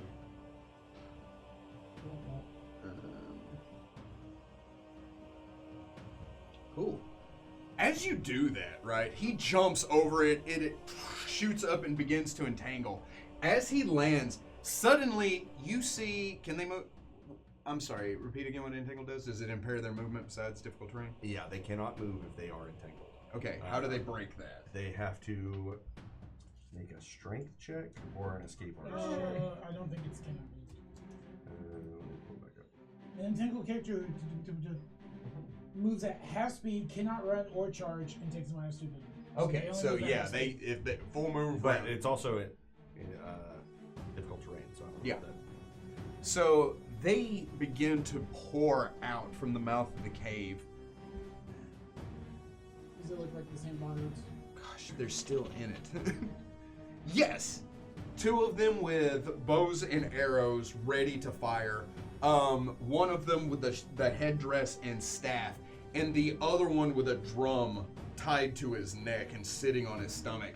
As they suddenly begin to turn the corner, you see that one of the rangers and the far croaker, which is the bard, look sick. They do not look happy. They don't look good. But everybody else seems relatively fine. This doesn't do any damage?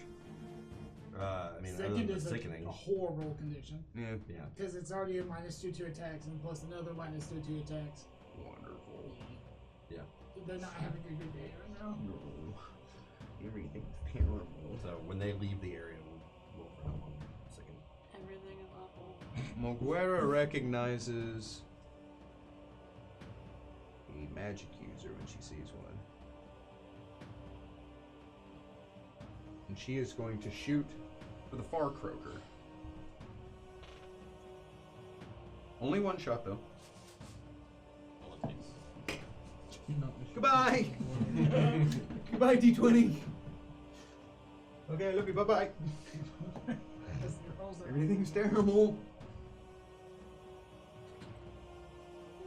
I get thorny entangled. That will hit because it literally cannot miss unless you roll a net 1. I can't push him. Doing max damage. Right. As she fires, an arrow zips through the air, slamming home into the Far Croaker, hitting him in the chest, sending him staggering. Dr. Tone. No. Other words. It's a range touch. Can I move in front of the lily? You are already in front of the lily. Can I move into the behind of the lily? You may move into the behind of the lily. Technically, you are here. She is not taking up that much space, but Sure. It's -2 because I'm throwing my bomb one range increment out. how far do you want to move? That's fine. I just needed to move like 15 feet closer so it's not 3 range increments. Right.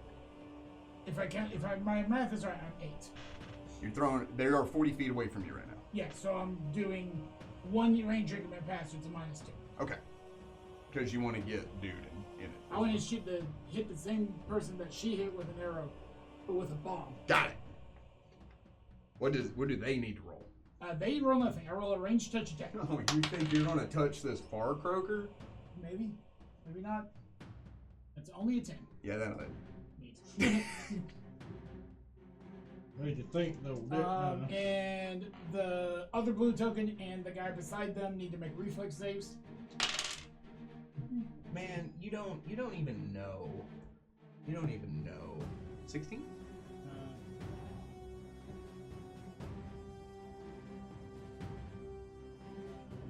Both. For benefit of the doubt, let's say yes. Okay. I'll double check that math. She'll take 8. Okay. And yes, they do both need to make reflex.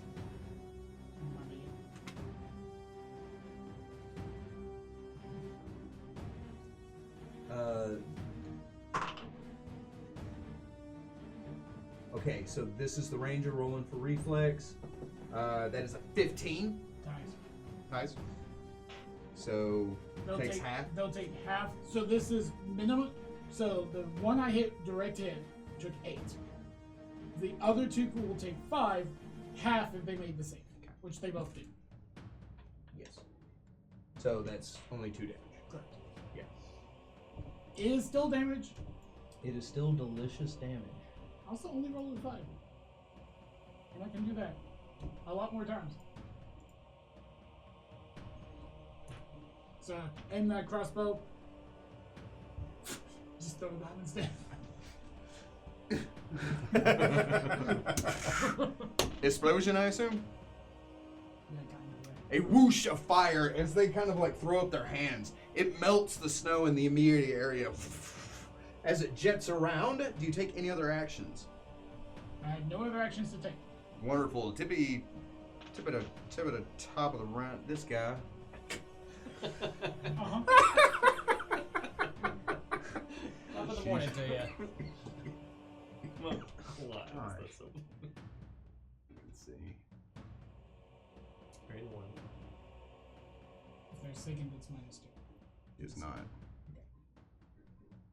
Cool. He jumps Oh! here. Oh! I mean, Acrobatics this. +9 if he's jumping. +9 to the base of his acrobatics. Whee! So and his strength is up. So you see him suddenly just yuck as he leaps through the He's air. still in it. Do what? He's still in it. 8 times more than this. He is right on the edge of Still in it. Give me a big fat break. I will not. Also, he can only jump as long as he has movement speed for it. Mhm. Not knowing his movement. Oh yeah, he did. Yeah, I took that into account. Okay. With all of the thing and the thing. It ate up most all of his movement. I don't like the most all. Yeah. I don't like that phrase. But he is going to yuck a javelin. Because he has those. Oh. Well, You, if you keep talking. Many options. here's a couple options. It's a target-rich environment. Moguera. Okay. And it's Who's on gonna hand one it to range increment outside of what he is capable of. Hey, Gabriela! Nat 20 Moguera! she's cool. She is a cool character. She seems like a cool She target right now. was. She was a cool character. Oh, that will confirm. Everything is garbage. You're killing your own. You know, character. I was thinking the other day, I've never had to use my rebuke death feature. Let's hope we don't have to. Except for once. I had to had do to it use it a once. couple times. She looks hurt. As he lands and he throws this javelin, striking her hard as she spins in place, rending it with her good hand and dropping it. And she's like, "These guys are good shots." Do Everything. you just have a weak left shoulder or something? Because they keep hitting it.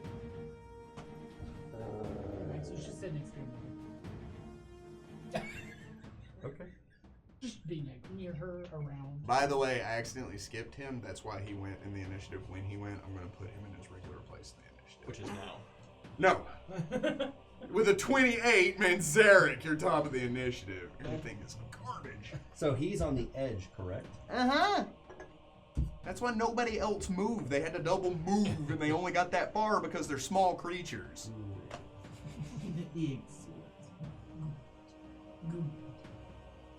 This ambush didn't work out how I wanted it to.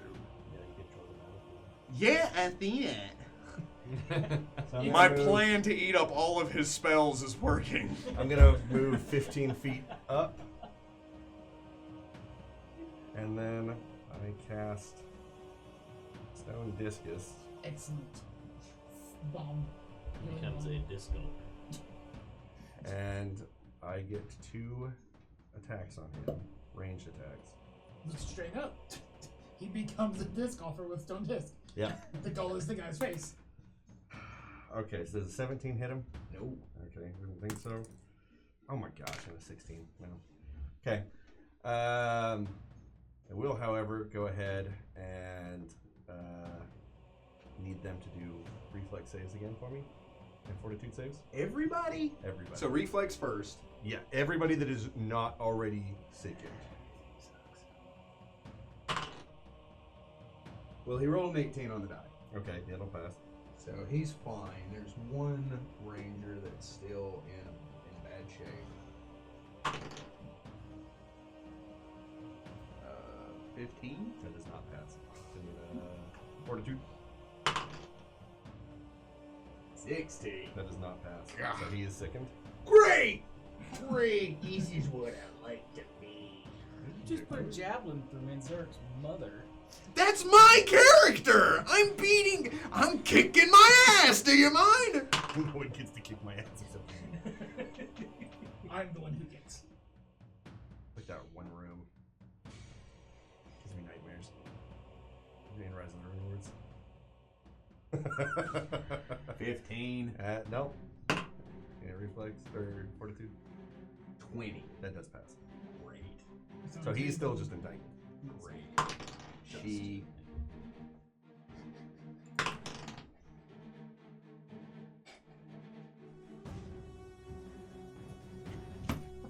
So, as they run to the mouth of the cave, you see them covered in these sickening, irritating vines, right? They're trying to rip them off of themselves as they run to where they are. You see Zigar jump, completely clearing the vast majority of this before he lands on the edge. You see it begin to reach up around him as he swipes with his sword, knocking it away. The rest of them, all of them, are now entangled or sickened. Okay. As it seeps on them, you chant in tone, rising up to Stone Discus like you're an earthbender, throwing it at him as he grabs one, throwing it to the ground and smashing the other one like a clay pigeon. Rayado, since That he's wasn't now on the personal. edge of it, he will go up and meet Zigar. Ziga. It's 35 Close. feet. Close. Okay, I think you're all within relative close No. of the battle. No, that's good. Amos doesn't appreciate my joke. Oh, why? Why not? Close, but no cigar.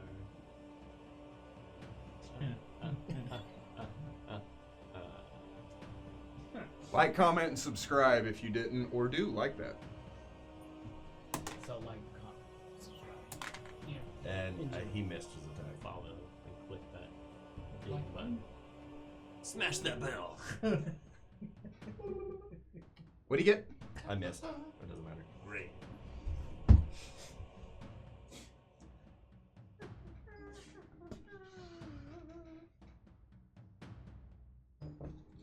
Get me out of this. How about no? Hey, man, no, you freaky. D4 for duration of sickness. Okay, so those two that just left, the one closest to me is sickened for 4 more rounds, and the other one is also sickened for 4 more rounds. You want to keep track of it with the D4? And on top of them? If you could do that, that'd be great. I have Yeah, a lot more to keep up with. If Let's y'all want to do just that, put a that'd be D4 great. on. No, not that guy. On the red ones. Put it on the 4. Yep. Put it on And the, then we're going to track it. there you go. Click it down. It's not a. Yep, it is. Whatever. You have to make a So, constitution. -2, yeah. Mhm. Okay. So, that almost negates their favorite enemy as they shoot at you. Okay.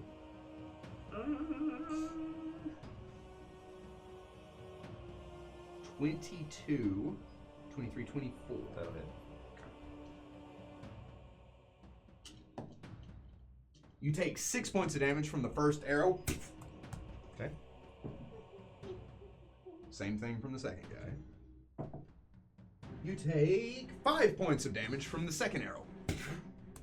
As they run up, draw their bow, fire at their favorite enemy, and then go. Nice, just like. Zagar is going to step out of that. Provoke. It's not. It's not pretty. But he is out. Does a 26 hit him? Yeah. Why wouldn't it? That sucks. 4 points of damage. Delicious.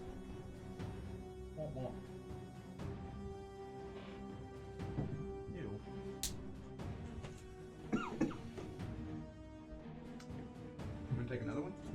Yeah! No. Okay. I mean, unless a 12 hits him. So he. I don't think so. Not even close. So he squares up with the raptor. He goes to move as Rayado cuts into his thigh. He tries to deathly maneuver. As he steps out of the vines, you see one catch his webbed little foot as he just kind of poof into the snow, and then he stands back up and he's like, Need to do that? he's a scary character. Be afraid of him. Falls down in the snow. In the snur. It's the snurker. There. Provokes. Oh, well, Easy. he doesn't have No a combat problem. reflexes. Ha! This frog moves here as he begins to croak out. You see this croak begins to bolster all of the other Bogart in the area, and I will need Rayado, Manzarek, Dr. Tone. Save versus fear. Yes. And Moguera to roll me a will save. 20. Good. 23 Good. and 20 something. Both 26. good. Fine. Whatever. So he runs up, and you see his eyes just shift to either side as his vocal pouch just swells out, and he begins to make this sound. Bruh. Okay. So she can get there. One part. Is he big bird? Big bird. My gird. Oh, big voice for there. So do you want to just make it 4, just to make it easy? What? Because it's a D4 every time they leave the area. For how long they're sickened, if they're still sickened. Yeah, these other ones get it as well. That one's 4. That one's 1. Okay. So literally all of them are sickened for 4 except for that one. Oh, I never rolled. No, Zagar never got affected. Yeah, So just that one blue is sickened That's to the end of the next turn. 1. No. Okay. I don't need that. Thank you, though.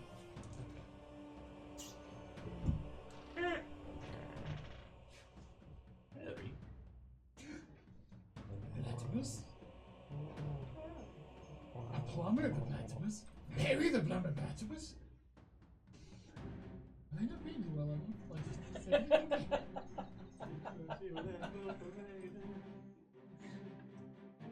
I can go up and down all those hops and fucking go coins. It's crazy. She chants and tones, pointing. Oh no. As you see a swarm of bats manifest from the ether above all of you. They begin to swirl and attack all of you. Oh, Oh yeah. Dr. Tone, you take a single point of damage. Well, Guerra takes 4 points. Of course she does. Why wouldn't she? And Manzarek, you take 3 points of damage. You each take 1 point of bleed. And that's it. Moguera is sick of their bullcrap. She is going to fire twice at the Swamp Seer. That will strike. That will also strike. She's going to shoot once.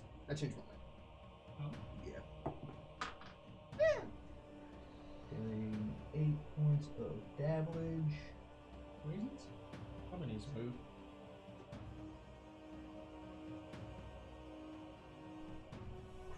Yeah, she doesn't want to be in this one. Put her on the fire. She gets in the fire. She's now on fire. This frog is on fire! I was gonna heal you and the mother at the same time. You can come over here and heal me, I'm fine. Her? AoE healing? Yeah, any kind of healing, I'll take it. Dr. Tone. I have plenty uses of those. Alright, Chewbacca, let's go. I'm going to. Bats for days. Sorry. We can't stay here. This is bad country. Can you move me just out of the swarm of bats? Yeah, sure. I pulse positive golden energy. Hacha!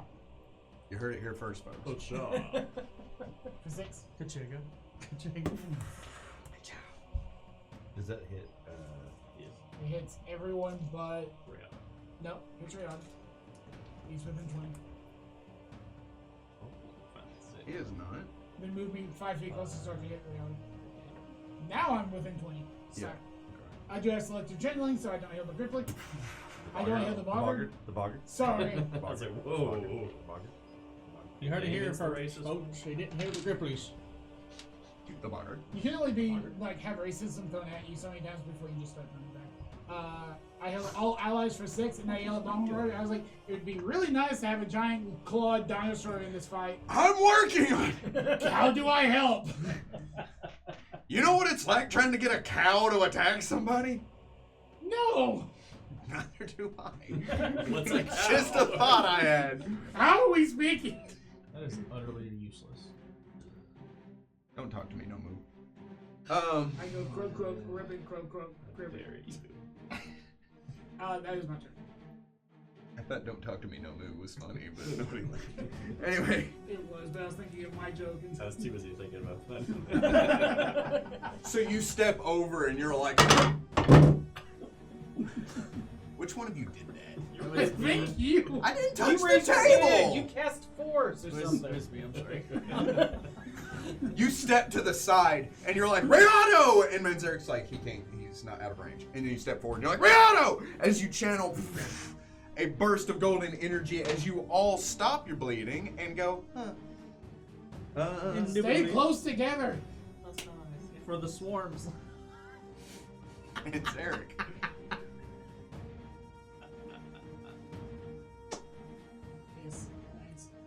Do it. Do it. Don't. Rayado can take it. Do it. He can take it. Do I it. can bring it back. What is the worst thing that happens? I need. Just do it. Not could happen, just what's the worst thing that happens? I It's don't. that one. I Happens don't all know. the time. I don't know if I should do that one. Do it. Just do it. Okay, Do it. who is Do it. It is your destiny. who is Who? the boggart that cast that? He's the The one with the smaller dice dice? on him. Oh, yeah. Okay, I assume so, but I wanted to make sure. Yeah. They can cast while sickened, right? I thought it was a Go double check. concentration. Or was that the entangled? That's intended. Yeah, everybody's out of Thorn Valley. Yes. No, They I'm just get a -2. To I'm not gonna do that spell. That's Chicken. well, no, I don't think it's gonna work out. You won't know until you try. It's true. You never stop if you don't glow.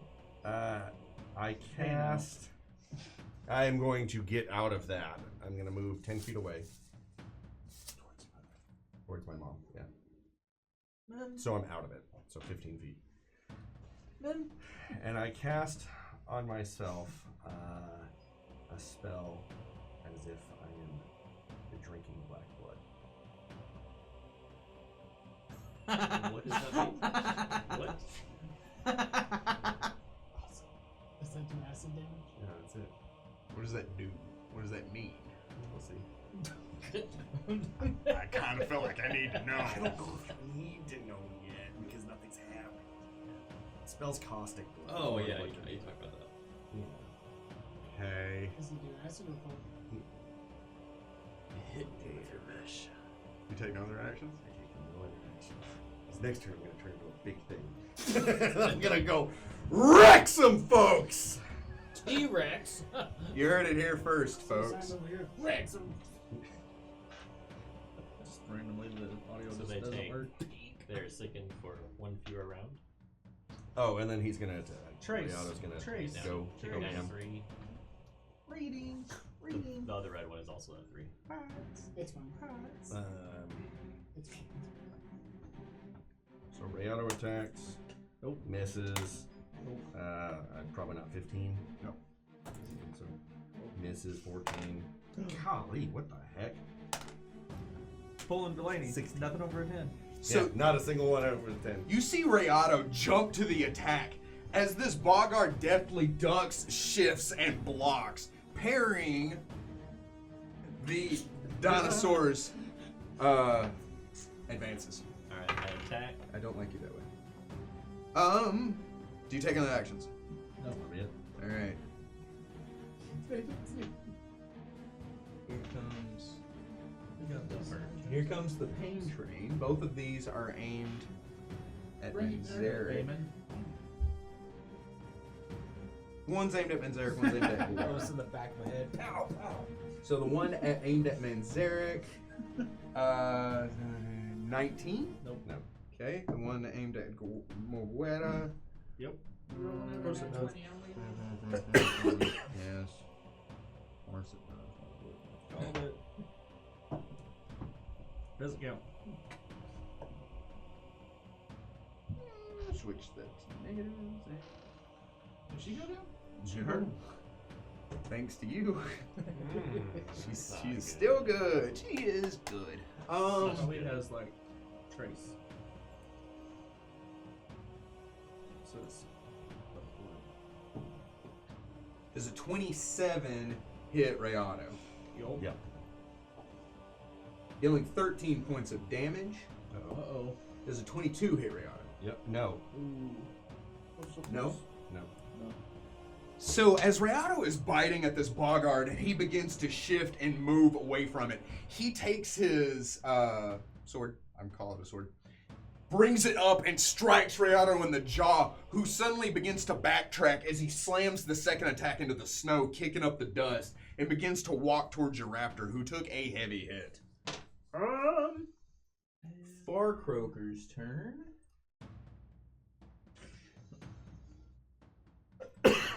Everything is terrible. He's going to maintain his performance. Oh no. Might put a gag order on him. I don't have this one silence. I do have a bomb type. I think it called silencing bombs. It creates like a concussive blast that silences in the area for a brief second, so it stops. He chants and tones, pointing at Zagar. You see this aura spread over Zagar. The Swamp Seer's turn. She doesn't see any swamp. They changed into her. It's just No more swamps to see. Gone. Frozen. can't do that. Because she's not in the swamp.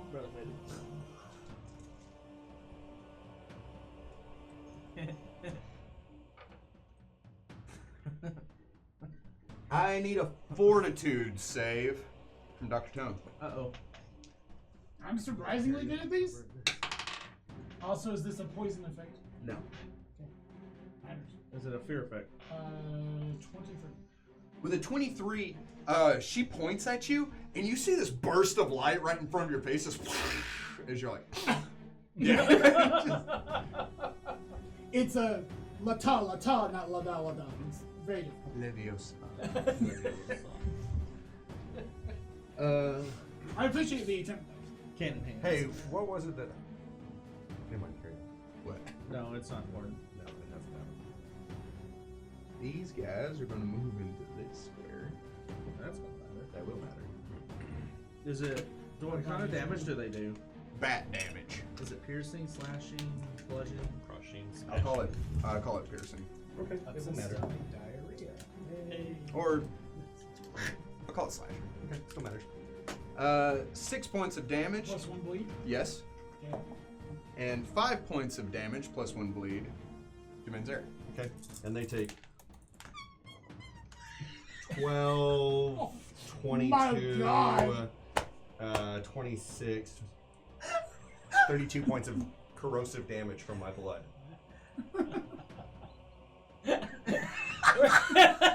That lasts for rounds per level. Hit me. I dare. What was the damage you did to me? I didn't even write it down. I was too busy. 5+1. I was so excited to roll the damage. I was so excited to roll the damage. He says, bats are now an endangered animal. Everything's gonna be an endangered animal when I'm done with it. Not any specific species. You're a druid. I am nature. I love the plants, not the bats.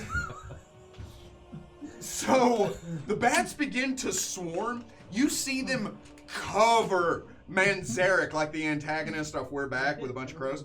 They cover him from head to toe as they just kind of... And then you see them go and just drop to the ground like ginkgo leaves after the first frost. Just... Anybody knows what that looks like. So now there's a pile of dead bats at your feet. Fun. Muguera's turn. What just, what, how, what? But for why, though? She's going to shoot at the far croaker. That will hit the far croaker. That will kill the far croaker. Oh boy. Far croaker only had 3 HP left. Oh. Whose is this? Guns. And with her second shot, she's going to shoot the swamp seer. It's not the same. She misses. Not a 1. That hurt. I'm sorry. I was just taking sounded my like jacket something- off. You're trying to do what? I was just trying to take my jacket off. I didn't hear what you thought I heard. I don't know what's going on. Carry on. I thought you said exactly what you thought you said. She fires. The arrow zips past her ear, not striking her target. Dr. Tone, you're up. Oh, neat. Yeah. We just burning through these rounds. Which is fun because in the next round something crazy happens. 1d6 corrosive blood. It's per caster. Per caster level. 1d6 points of acid damage plus 1 point for 2 levels. That is not what I'm reading. Corrosive blood? Caustic blood. Okay, I'm so sorry. Yeah. I'm so sorry. That's a level 4 spell, my guy. Okay. So it's probably the level 4 variant of the spell that you looked up. Okay. Yeah, cool, cool, this cool. thing does So I was like, 16 that's really cool. points. Oh, they do get a reflex save for half. Sorry. Half would head still kill. Yeah. Oh. They're small winged mammals. Yeah. The only flying mammals. So I sort of take out this Penguins? cure moderate potion, Pickles. and I do that thing you did earlier where I take the two, put them together, shake them up, and just say, "Hey man, Zarek, hold this." Mugueta's like, And he's also not in a good way. oh, okay. That's why I cast this, so they're not wanting to hit me. So he is healed for 14. Question mark. We are both healed for 5. Oh, nice. As I use a charge of my bomb in a cure moderate wounds potion to create a healing bomb. I love the idea that you're just like, and Zarek, hold this. Okay, why? Oh my. Oh. This is surprisingly helpful. The glass went inside my skin and it helped me. It's like a glitter bomb. It's surprising, but also a little fabulous. I'm so glad that worked. Wait, there was a chance it didn't. I didn't get these stars for nothing. Tingle, tingle, tingle, tingle, tingle. What? Yep, you heard me. Do you take any other actions? Yeah. I am just going to simply move away from Benzeric and Laguerre on the other side of Lily. No, like, horizontally. Yes, sir? You take any other actions? No. Okay. So you hand him the healing bombs, which seems like a oxymoron. I was like onomatopoeia. No. I mean, I can also Healing bomb. I can also turn my arrows into those, but that uses a lot of things and is bad if I miss. Manny Z. I will move forward 15 feet and wild shape It's time again. The rhino coming. into a cave bear, a dire bear. Oh, 5 more feet. Yes. And wild shape doesn't provoke. It's not, no. And then Oh, gross. Rayado is going to do his thing. Is No, because wild it's standard action. Wild shape standard. so he's now playing. I have a thing that I'm going to get that makes it where it's an immediate action. That'd be exciting. Gross. Don't have it yet. Nope. So that misses. Let's do Okay, so does a 21 hit? Sorry, question. If you enlarge into somebody's attack square, does that provoke? The spell effect itself is instantaneous, so I would say no. Okay. Because you Movement can is move like into somebody's attack square, but you can't move through someone's. For the same reason that Yes. force movement doesn't provoke. So 21? To hit him? Yeah. Yep, that'll hit him. So the second one will hit. Nat 20. Crit threat, roll to confirm. 18 to confirm. That will not confirm. Okay, so the second one will hit. Get a roll for 10. 19 That will not hit. and a 20, not natural. 20 will hit. Okay. I'm sorry, no, it won't. Over and over. Did you roll 20 before? That first hit was it a 20? The second hit was No, the second hit because it was a 22 or 21. the 21 will not hit. 21 won't hit. Wasn't it 20? You rolled a 12. Yeah, I goofed. I'm sorry. I don't You know rolled which it. one that was though. You rolled a 12 as your third attack. It was my third attack? Okay, so only the first 2 hit then. Okay, come at me, bro. So 8 points of damage, followed by 8 points of damage. You're nothing but consistent. And nothing can take that away. Rihanna bites onto this Bogard and begins to claw at him as he reaches up with his free hand, holding Rihanna at bay by the throat. No other actions? That'll be it. All right. Are the red ones the Rangers? I'm sorry. Yes. Okay.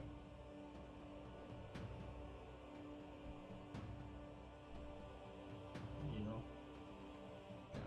And that blue one has no sickness to it. No, the blue one still does. That other blue one was dead. No, the other blue one had it. This The other blue one don't. had it. This one doesn't. No, this one, why we didn't put a dice on that one is because it has the same as the other two. I rolled a 4 for that one as well. Yeah. Yeah. The one that you rolled a 4 and died. No, that one I rolled a 1 on. That far one was a 1. This one was a 4. So this one has the same status effect as those other two. Okay. Yeah. You're not a Grippli anymore. I'm not a Grippli anymore. But a nat 20 will still hit you. Okay, I need a reflex save. Which one hit me? Oh, never mind. The way that's worded, it doesn't matter, does it? No, it's gotta be within 10 feet. Does a 22 hit you? Yes. Okay. No, it just only moves 10 feet when you get hit, don't it? I think you don't range on it. It's only 10 feet. Yeah, you don't look it up. I'll look it up. I got you. 7 points. Okay.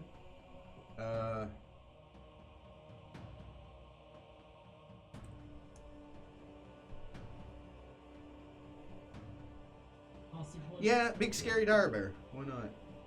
Yes. 21. That will hit. I need some armor and watch it. 7 points of damage as 2 arrows slam home. Zagar is going to try to attack Rayado.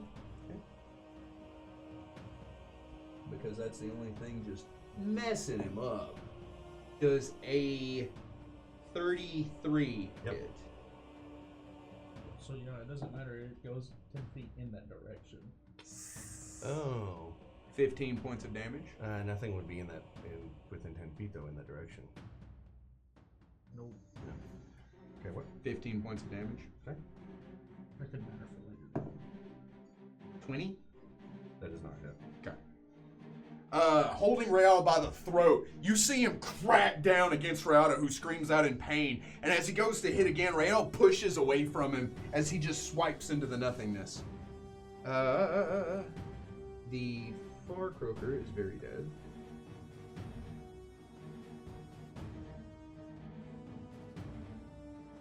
He does continue with burn damage. For 1 round. And the save only stops that additional round. Not halves it. Yeah. No, the reflex halves the initial damage, plus the second round is negated. But it's so it's 2 reflex saves. The first one halves, the second one. Provokes from Rayado. Okay.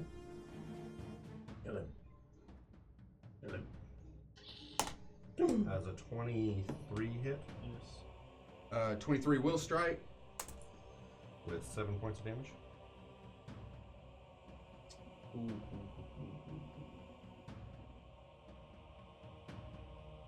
She takes the hit. She casts on the defensive.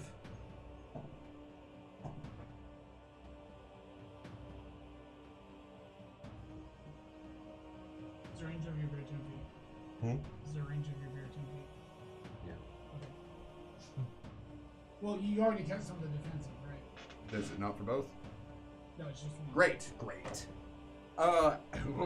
As she runs up, lays a hand on Zagar's back, and you see this green glow shoot from her into him, and you see his wounds heal. Hey, that's cheating.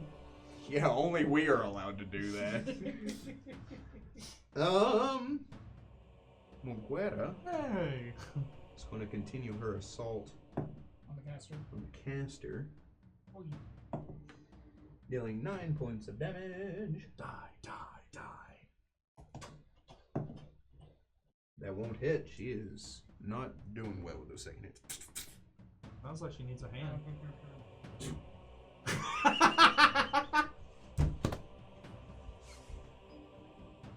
I'm sorry. I didn't mean to give you indulging the joke. It's my bad. I'll personally reflect upon this and be better. You think about what you're doing. No one thinks Shane's as funny as Shane does. Dr. Tone. You're a giant bear. He's a Like big bear Wara killing. looks still kind of not great, but is in the fight. Yeah. You don't have death goggles on? My actions have been far more useful in other things.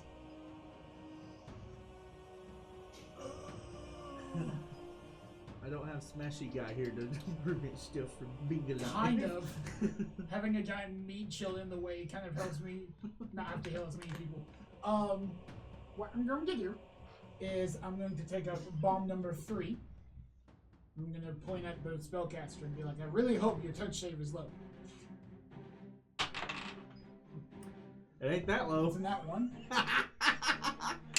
Falls from his hand. Pick a direction. No, like, I've already rolled the random direction, so pick which way is 1. That way. It lands on his tile. On Manzarix? The black tile. Zagar? Cigar. So You rolling that He one? rolled a nat 1. You're not going to hit an enemy with a nat 1. Yeah. That ain't how that do. So you hit Manzarek. So, you throwing? It's a bomb. So you rear back, you throw. As you do, you hit the spellcaster. It kind of bounces off their head. Rayado spins, hitting it with his tail. It flies over. Manzarek roars when the arrows strike him. He hits it in the air. You see it, and it lands in that puddle. You see fish. That's so nice. That was way nicer than you needed to be. All of you are like, huh. Uh, I like how Bert points for Berta, who's like, no, I hit the other guy instead. That's how it works. On my nat 1, it isn't. It never has been. Maybe not for that one. But if I miss her, there's rolls for it. Okay. Move me 5 feet diagonally towards Manzarek. Live it. Are you good? You're just like, I couldn't do that again if I tried. Do you take any other actions? No. Cool. No more actions. Cool. That was way nicer. It really was. We appreciate it.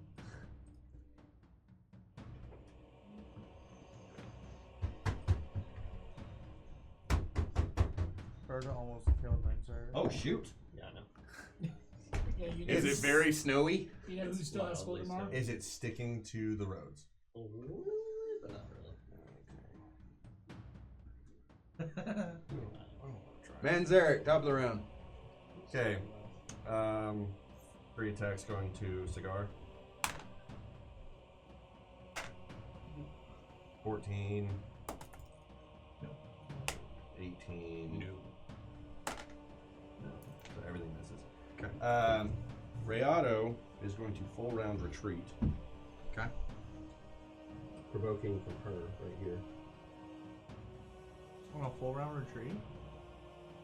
Full round doesn't provoke. Yes, it doesn't. It doesn't. It doesn't provoke on the first 5 feet. After that, it doesn't. I have looked this up recently. Okay. Hang on. There's a feat that you can take that extends it So to you're, 10 feet. you're telling me he couldn't go. Into the He's an animal. He's not going to figure that out. It's entanglement right there. 14. No, that doesn't happen. Okay. So Rayado snaps as you give the retreat command, and Rayado's like, peace! Just like that episode of Walking with Dinosaurs. You still have bear actions. No, I already attacked. Oh, you already attacked? Oh yeah, he Wow. missed. Oh yeah, you attacked. And then so as you swing at Zagar, he ducks, spinning around as he catches your paw with the hilt of his club, and he just turns and looks up at you with that sinister Bogart grin. He's about to That's fine. ready you. With a club? Oh no. However, if you withdraw, you can move up to double his speed. Still get attacked. Yeah. Right? So you get to move. The square you are standing in is not considered. That's not considered. It's just that square.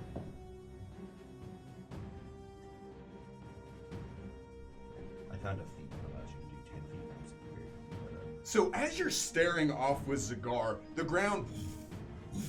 As you see Lily walk up and Bong Water is sitting on the back of her head, and she swings down, swiping into the seer, the swamp seer, sending the swamp seer skittering across the ground. As Bong Water goes, "I have good news." Are you rolling like handle animal checks every single everybody. time? No, I rolled a d6 to see how long it'd take him to get his crap together. And it was 6. It was so long. Kinda. Y'all were stressing for no reason. Rayana's in the single digits. I have every reason to be stressed. I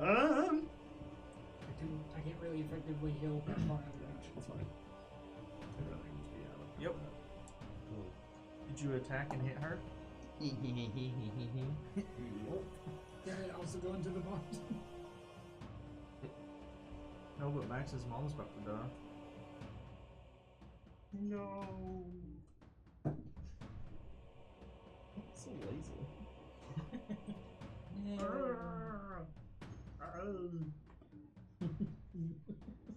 Oh, that's the thing I have to do. What? From You see arrows fly out from both archers, slam home into Lily, who's just kind of like, she doesn't care. You're a Bronto. The hunters are like, cool.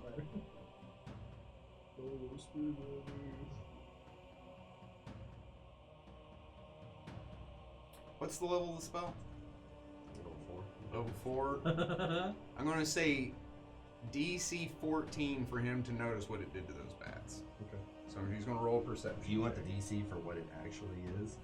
to notice what it do? Just like the DC of the the spell. DC of the spell. What's the DC as well? 19. 19? Sure. We'll let that be it. But that's a reflex save. Yeah.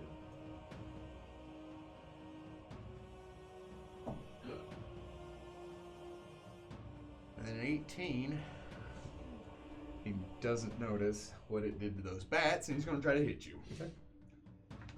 Here comes The pain train. It goes both ways this time. does a 30 hit you? Yep.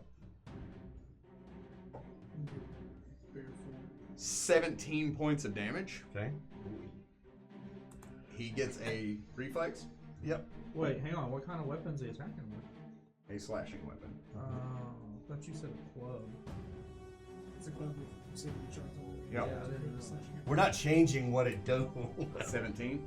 Okay, that fails.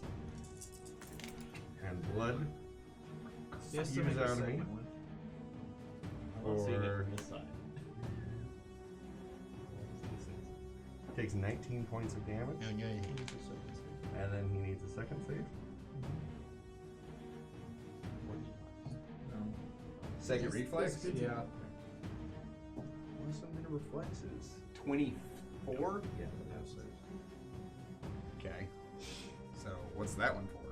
So it continues to burn you For one more round. for one more round. Gross. Not as much, but So- Well, it's it's one for typicals. yeah. So for 3 rounds. 1 round, 1d6 for every typical.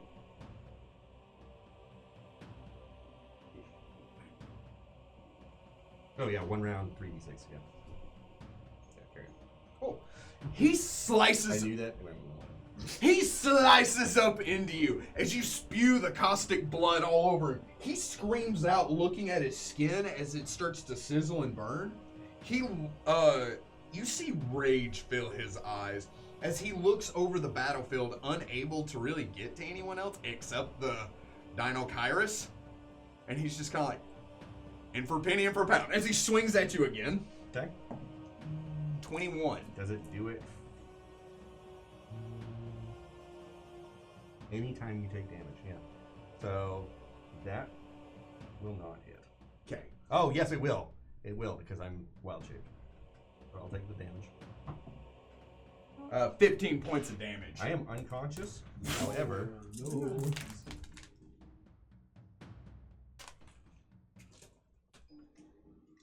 You're still standing.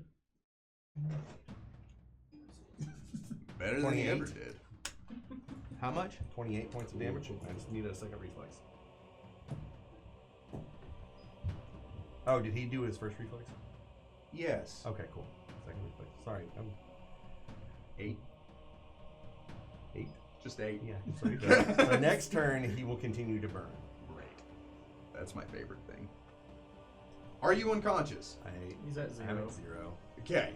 So as he hits you, you kind of drop to all fours, giving out that kind of moanful groan as you just steady yourself looking at him as he stands over you.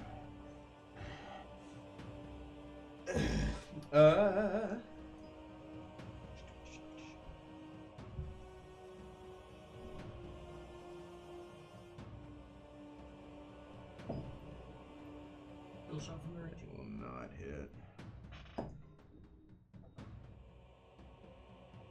Does a 25 hit you? Yeah.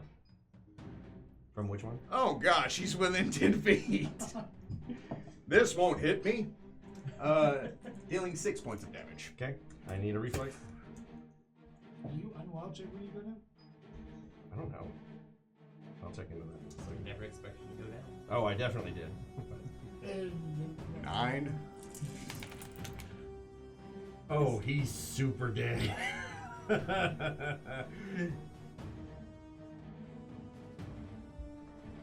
32 points of damage.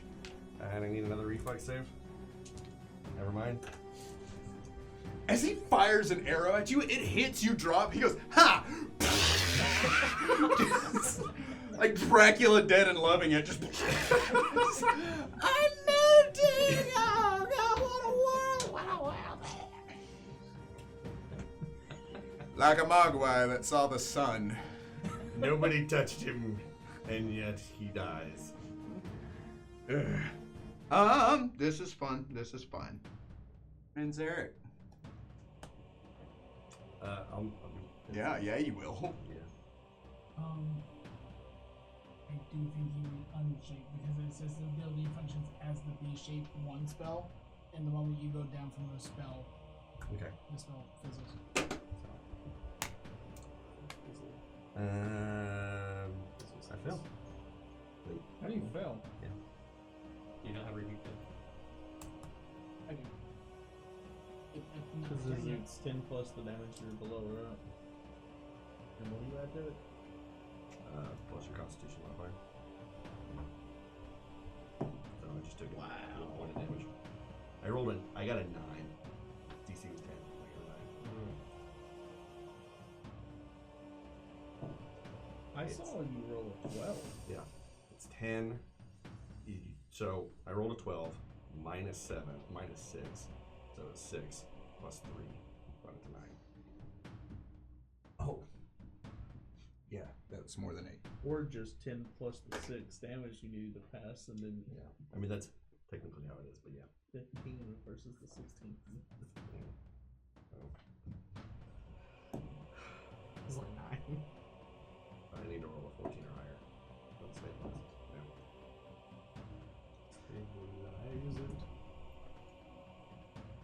So you hit the ground. Zagar stands over you. He rolls the club in hand, right? He steps up with a grin, grabbing the handle with both hands. As he rears up, you see Lil. You don't. Everyone involved. Oh, on his turn, he still takes that other. It's not his turn. Okay. Lily reaches over, boom, and slams against Zagar, sending him sliding across the ground. As he holds his chest, blood falling to the snow. As he looks up, Bongwater looks down at him from atop Lily and says, "Get away from my nephew." I am not.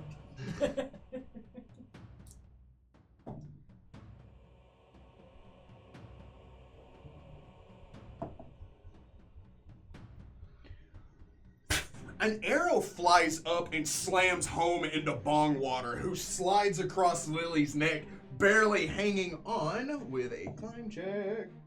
He is hanging on. As he cries out in pain, looking down at the arrow launched in his side, but he is still alive and still steering Lily. Zagar, unfortunately, is still alive. 10 points of damage. Zagar, unfortunately, is no longer alive. Woo! I bled on him to death. As the arrow hits Bongwater, Lily is turned to one side. Zagar watches this as he looks at you. He begins walking towards you, right?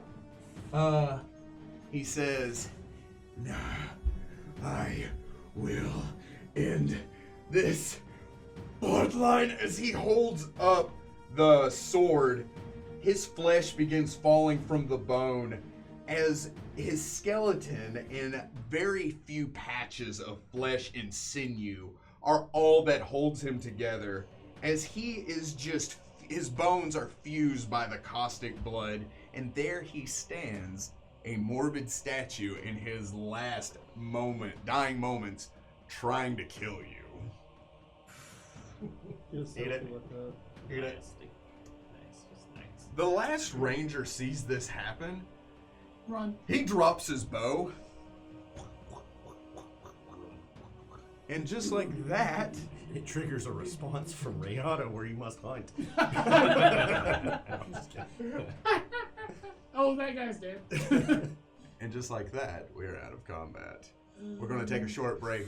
Ladies and gentlemen, we'll be back in just a minute. See ya. I will heal Manzeric. Pause for healing.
Are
you gonna get away from us?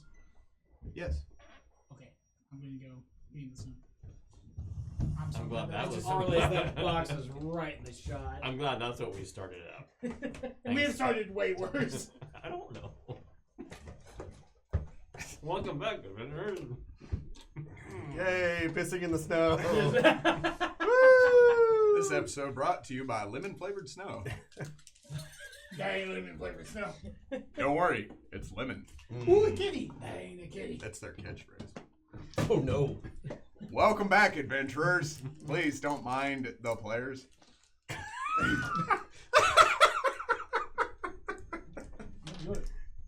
You have fun. He's going to do it. It's snowing. Draw a picture. Write your name. Write my name. Dungeon Daddy. So, back at the Grippli village of Kakarikik, Yotrola, Yotrola has just looked at you and asked, "So what do we do?"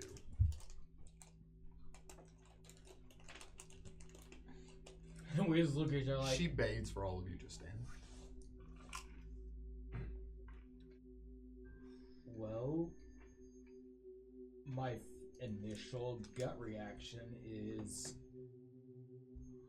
we need to disperse that boggart camp with all those captives and add them to your forces. However, Perhaps to reduce the amount of danger upon your people, that's the most immediate danger. we, for lack of a better term, are bait. And draw them into an ambush where your rangers wait safely in the trees. It's not a bad idea. I can do that. She says, there is a clearing just on the outside of our village. Between us and the Boggart encampment. We can set up an ambush there. I can give you 50 Grippli strong archers, she says, and several more on foot if you need them. It might help your archers to have an accurate count of how many boggards we would actually be facing.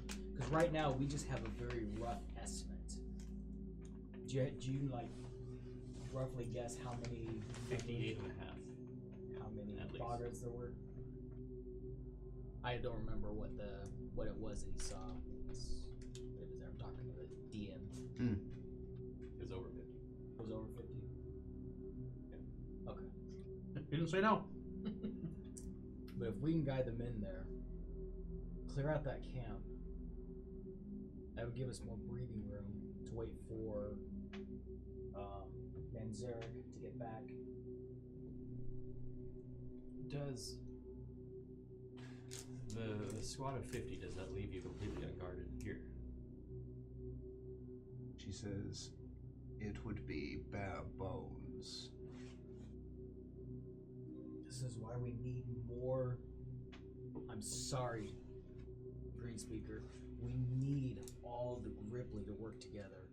Is there any way you can send messengers to the remaining villages for a conference? There's one. As far as we know. For a conference. We need to work together. My question is, do we have time? They've already attacked us once. We're uncertain when they'll attack again. Hitting them hard where they least expect it may be in our benefit. I can send a message, but I think waiting for a reply in a conference may be ill-advised. One of both. Send a messenger while we disperse this encampment. We can do that. My question, though, is how are 3 humans going to gain the attention of an entire Boggart encampment? We are very annoying. I believe you. You speak the truth. You speak the true. What if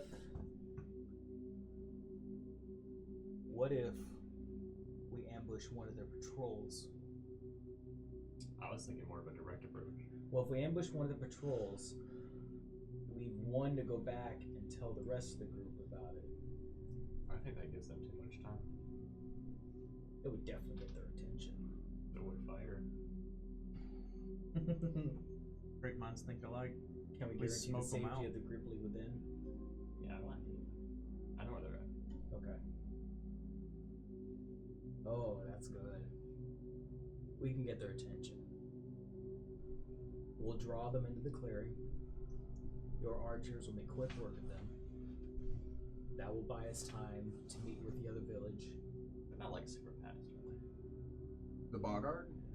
It's their home turf, so... Well, you can roll me knowledge nature on Boggart if you like. Then you have no idea. I was asking. I can do this. I was asking. You ask her? Yeah, the green street.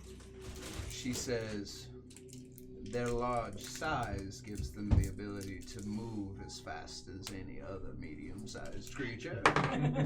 Nat 20. On? Knowledge nature. Why do you know so much about the swamp? So, Late night conversation. Good times. You sit there and you ponder for a moment, and you're like, I did take a Bogard class in college. I'm really just thinking of the fact that We Manzarek dissected was in him. front of his door when he was butt naked that one time. That's why you know this. Everything you know Was on his butt. is on his frog cheeks. Wait, no. I was fully clothed. At first. Always. You're a druid. You're never always closed. So you think of when you fought them on the ship, right? You have an understanding of enemies just from innate combat, right? Knowledge. And the Bogard, firstly, aren't incredibly fast on their feet, but they are quick swimmers and they do have a long jump. If they are given the opportunity in an open area, they can jump much farther than they can run in a single bound, as if they had a special ability. I relay this. That probably not with pure running, but they can swim faster, and that leap definitely gives them advantage on chasing. This clearing about how far from, and I described whereabouts that camp is. They probably know where it's at with their scouts. How far away from the entrance of the Bogard camp? Maybe 200 yards. It's not far outside the encampment, That work? but far enough that we can hide our forces without drawing attention. Perfect. It won't take them long to get reinforcements, though. I warn you. So we have to strike quickly. And fiercely. Show no mercy. That we can do. We Grippli have not often gone on the offensive against the Bogard, choosing the trees and our own security within the village as a defensive. That might be the only reason this would have a chance of working, as it would not be expected. Very well. The Grippli shall be slaves no more. Shall we do this thing? Let us. Yes. Go kill some Bogards. Allow me to get my forces ready. They will follow after you. You will lead them into it, and you think you can clear that distance before they catch you. I don't have to be that close. Very well, she says. By the way, any Fleet chance? 400 feet. No. Plus 20 feet per I level. still don't trust you.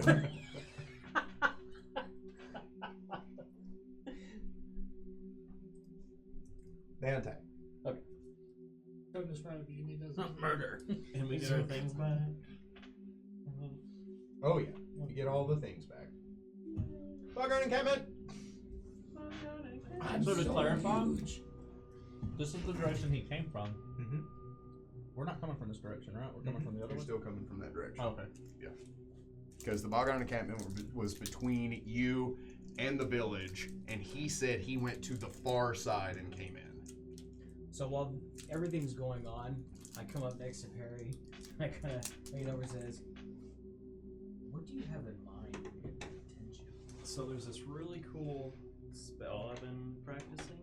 I haven't actually cast it yet, but in theory, I probably exactly 300 yards would be where I can cause a big eruption of fire. You might have heard it's called a fireball. I have heard of it. Many a spell user. How far? It's a range of 400 long. feet plus 40 feet per level. And this You book- can snipe that I kid. can snipe a fireball. Oh yeah. Your father just has circled Perry. Be careful. I had to like scratch the code. Like, are you sure? Agree to these terms, but are you really sure? It's 3 page, even though it only takes 3 pages. So you're gonna light a fire in front of the encampment or in front of the clearing? I'm gonna catch as many of them as I can, I think. Okay. So to clarify, you said it was 200 yards, Yes. which is 600 feet. Yes. And how many? So that gives you a wild head start. How are we gonna give them a direction to chase after? Cacophonous noise. It's not even about I was- 7 people. Oh no! 6 maybe. Quick but, you know, run! Oh, right. I'm sorry. I did dip I was one gonna level. say I could just run them back. Okay. I could meet them about halfway. Maybe a little less than half. Yeah. Give him 100 get feet him about 50 yards. You can cover 50 yards. before they can get to Leading you. them with him right in. I think you guys know, but I got my running shoes on. You're not wearing any shoes. Oh. Oh. That's what he means. Okay. You got Okay. your boots of haste? No, but Boots they're my and boots of feet. running. They're not made for walking. No. That's just what they'll do. I'm gonna No, strap on my boots. that's not what they do. My boots of butt kicking. Shout out here. It allows you to jump 4 feet in the air, just high enough to kick people in the butt. Some of them you don't even have to, right? Is there? I wasn't paying attention. What? He said, I would say a lot. You can jump 4 feet in the air so you can kick people in the butt. I would love that. That'd go over your head. Nothing goes over my head. My reflexes are too fast. I'm sorry. So my question is, how are you gonna see to hit that? I can see clearly now. The rain is gone. I can I see all see the what you have obstacles put up with. in my way. Just now? It's been like a decade, my guy. Alright, so we need to make any preparations while the bodyguards are not the bar, the Grippli are getting together. I mean, we just head there. We got this. Wing it. Yeah, we're basically just waiting around. It would be within an hour that they are able to gather their forces. Her spreading the word as her guard go out and gather up a force to head in to follow you to where you need to go. It's almost eerie how silently they move behind you, this entire Grippli force, through the trees, through the underbrush, as the foot soldiers hide in brush behind trees, and the archers completely fill the canopy in a massive circle around this open area as best they can. They knock their arrows looking into the clearing. They would tell you that they don't need to necessarily be in the center of the clearing, but if you can run and gain cover in the tree line, the more in the center they are, the better. Who's leading the group? They're like, Captain? Yes. Their captain. I'm about to tell you their captain's name. And it's so amazing and frog-like. It'll be... Mako. Poppers. That's actually kind of cool. Zupan. Zupan. Okay, so I would hide in the trees with Zupan. First off, where are you going to be positioned at to lead them, lead the bodyguards, decoy them in? If from the clearing they're 200 yards away, I can be about 50, 70 yards away. Okay, because this is the way I see it in 3 stages. First stage, fireball, cacophonous noise to stir them up. So even more so, Haunted Fey aspect, levitate in the air, and then fireball. Second phase, once they get close, you guide them into the Theater. clearing. Who are Third you? phase, I run into the center of the clearing to join with you, give them even more of a focus. Fourth phase, the Grippli let loose. What do you think? As long as they don't, like, think about this ahead of time and go attack the main city while we're doing this, that's great. They would have no reason to. They would have no reason to, because we're the ones. Like, Yeah, I am the one who hopefully they're knows. not already doing that right now, while we have their main forces away from the city. That's just the Anywho, intrusive thoughts that I'm currently thinking of. You metagaming. No. I'm scared. You know the GM has your best interest in Scared. mind. No, he doesn't. No. It's his best interest. Okay. All right. So you go about 50 yards out from the clearing. I cast Haunted Fey aspect of Baton on myself. Oh, before you leave, I have you translate for me for Zuban. The plan. Yes. And I tell him I will run out. When they get close, I'll raise my hand and lower it down. Do your banner. Probably use the banner, whatever. But that's when they're supposed to go. I look at him. When and you say, see him take the flag and slam it down, that's when. Not him. Don't shoot him. Shoot him. Got it. Is it good? Good? Yeah. Ah. Get him psyched up. Supan's like, what is he saying? I don't. That's a different language. I don't know. He looks at you. Okay. Scraping frog. That's more accurate. Oh Frog man. is pissed. Alright, so you're I gonna think. Haunted Fey aspect. I'll levitate into the air. Like 40 feet In the air? in the air. Okay. Is that high That enough? would also give you a bird's eye view of the entire Exactly. encampment. That's the plan. So,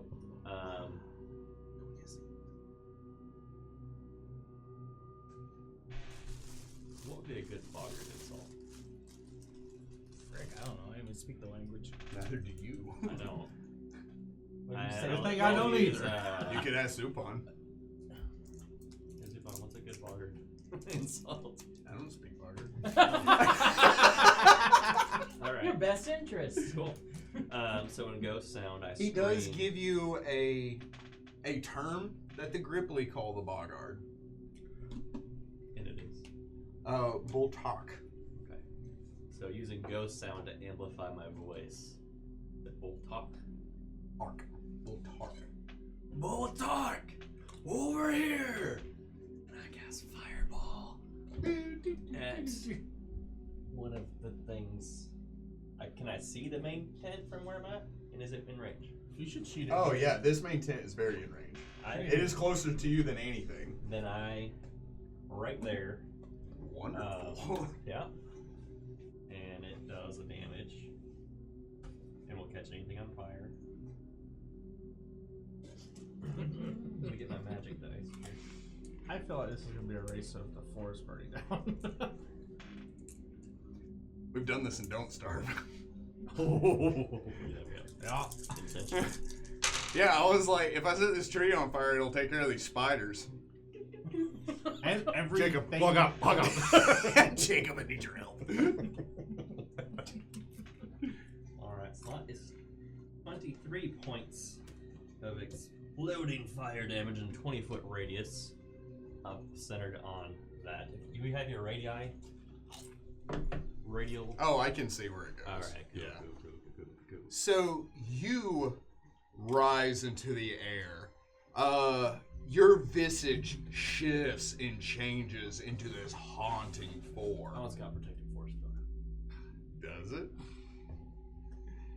As you chant, tone, and point, the Bogar all turn and look at you. They pause in awe of like, what is that? As you and fire this little orange orb, it zips through the air, striking into the back of the tent, and a massive cacophonous explosion echoes out as several of them shield themselves, fire engulfing the entire area. The only Boggart that would really be of concern is the one on the tower, but roll me either a performance or an intimidation check. And I will give you a +10 because of all the things y'all have planned. It's the same. 16, 18, 28. With a 28, he drops his bow and arrow as he shields himself. Others do the same as they cower down from this massive explosion. You see them all turn and look up wide-eyed at the fire and then up at you as they pause, right?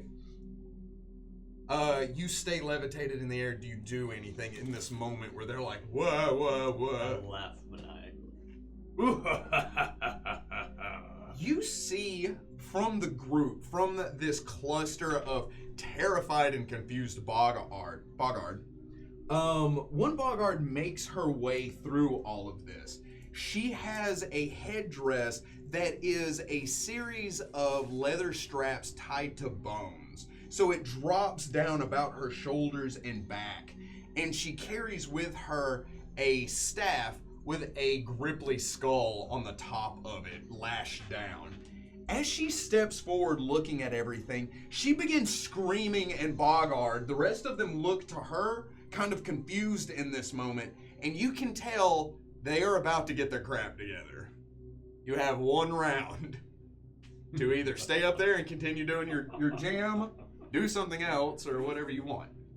I will Cast a second fireball. prepare a second fireball Okay. for when they are in a group heading this way. She gives this command and points, right? As you see them reach, gathering up their weapons, their armor, it takes another round, another 6 seconds for them to get their crap together. As they all immediately turn and in force begin to funnel towards you, and suddenly a volley of arrows comes at you. As all of the Bogard with bows and arrows, and especially these two, there's a third, I think, that is within range.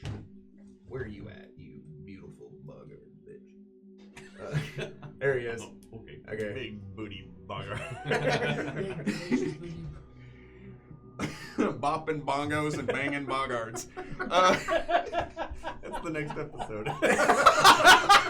No. I will say it is not a full-on volley. It is 3 shots, so I'm going to roll for that instead of just doing troop damage to you. Appreciate. Unfortunate. It's fine. You heard it here first. It is unforge. Does a 17 hit you? Does a lower number hit you? No. An action Does a much higher number hit you? Does a 20 hit you? means. Okay, that does hit then. But he has the high ground.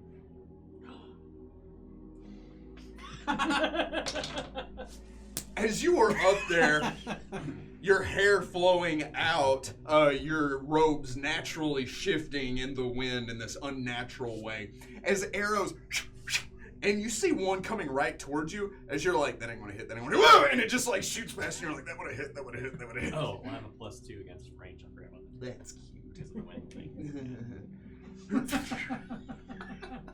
Sucks, doesn't it? Sucks to suck. I actually just remembered that. As they begin to rush you. Are they in a conglomerate? Oh, your fireball. Within... As good as it's gonna get. Alright, and then we do that thing. Okay. They can roll a reflex. The question is, do they see it coming? Yeah. Oh, yeah. Yeah. Yeah. They have a frog's eye view of it. I don't understand. It's not very good.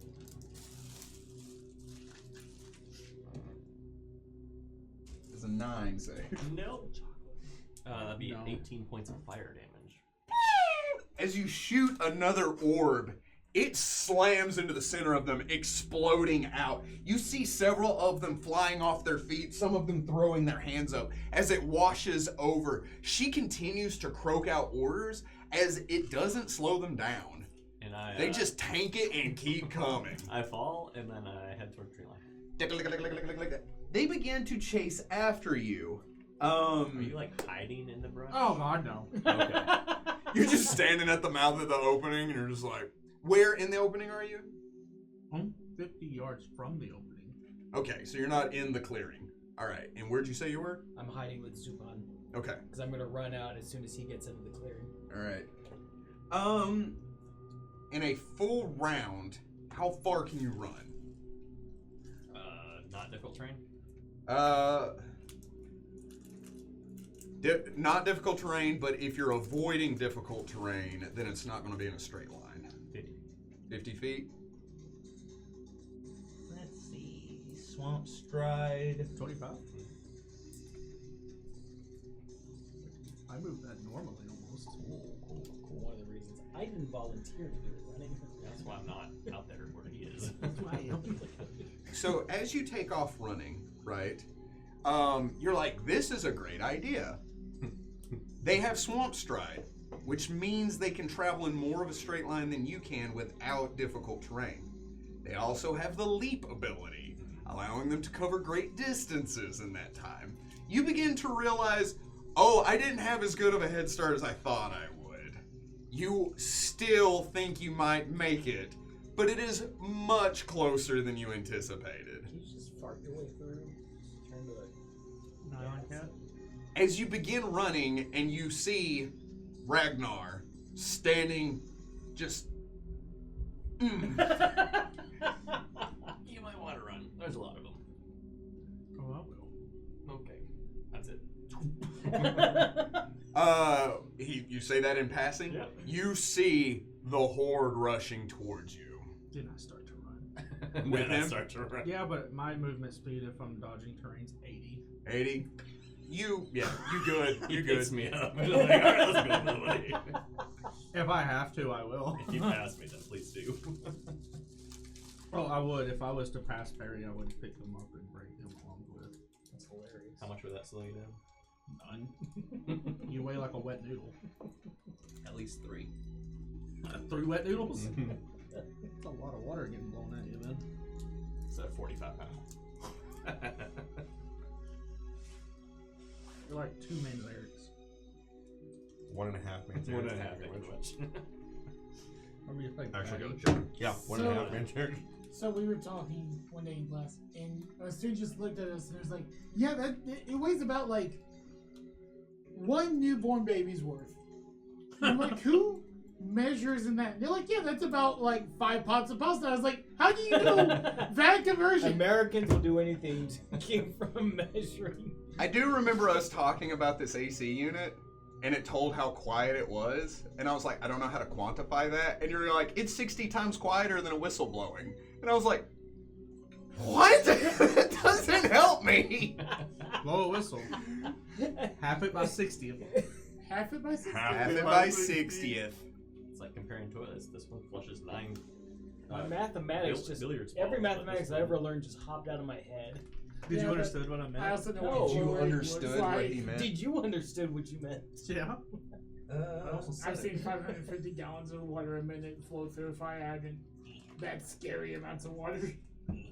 How much is gallon it? drums Can you going through a quantify how fire much that hydrant? is? 550 gallons per minute of water going through a fire hydrant. Imagine people throwing a gallon of milk at you every minute. That's not 550 gallon much. At you every minute. Okay, first of all, 1 every minute. You all run to the tree line.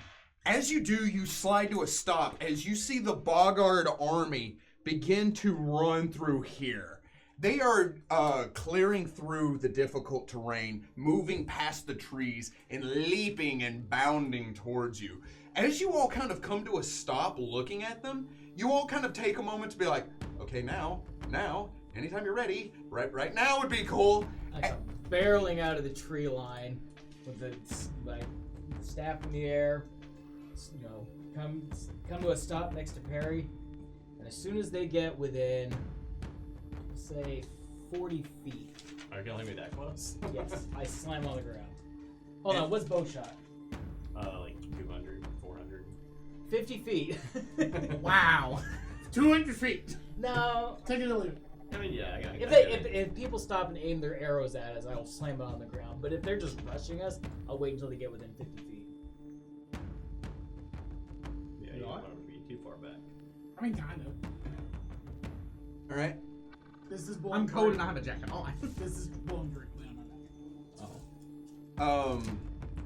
You run out, banner extended. As this army begins to barrel down towards you, you slide to a stop next to Perry. As you lower it, you see a wall of arrows appear from the tree line, just manifesting. As it goes overhead, the Boggards slide to a stop and immediately start to disperse and scatter as arrows begin to batter and shoot through their numbers. In that first volley, You see them trying to gather themselves, several of them wounded and injured. The Grippli begin to knock another arrow as they turn, kind of gathering their forces, and you see that same shaman walk up behind all of them. She gives a croak of command as she points forward. They immediately start to rush forward again as a second volley shoots out. With a wave of her hand, you see a wall of air knock the arrows to either side, allowing several of them to funnel forward. And they begin to rush towards you. 3, I will need you to roll for initiative. Hey, Rex. I feel like we got better off. Yeah, you did. Alright, let's try this time. I thought we were in a clearing. This thing is not. Nat 1. It doesn't matter. Well, it might matter. Wait, 29. Oh, yeah. The magic user. Wait. You got a nat 20 and got 29? Damon. 13. I rolled a 19. 30. It's fine. I'll forgive you. Wait a minute, hang on. Let me make sure I'm looking at the right number. I lied. 28. The army begins to barrel towards you, leaping and bounding as the 3 of you stand at the ready. It is all 3 of yours first turn. What do you do? They're 50 feet away, Yes. and it's a troop. Yes, it's a troop. So instead of placing it on the battlefield where they are, let's just imagine they're kind of everywhere. In one round, you can get to them That in is the attack. Sure, yeah, a lot of that. More than one? What would you approximate their numbers to be just at a glance? At a glance, I did say when you saw them in camp, it was 5 troops worth. It seems like there's more now. But now less than that. So we killed a lot. Less than the more that was there, but more than what was when you first saw them. I got you. So 6. Got it. Speak too late. Ragnar, what do you do? There's too many to go into. But Rachel's a very Shaman. powerful speaker. Yeah. Can I get I to the charge. shaman without being attacked? It is physically impossible without some sort of teleportation. Just teleport. How far away did you say the shaman is? Yeah, let's start there.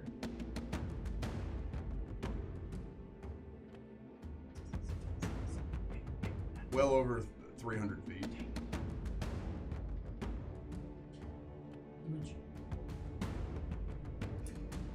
The good news is I get to her one turn. Bad news is I may not last that one turn. In difficult terrain. The good news is I can get to her in 2 turns.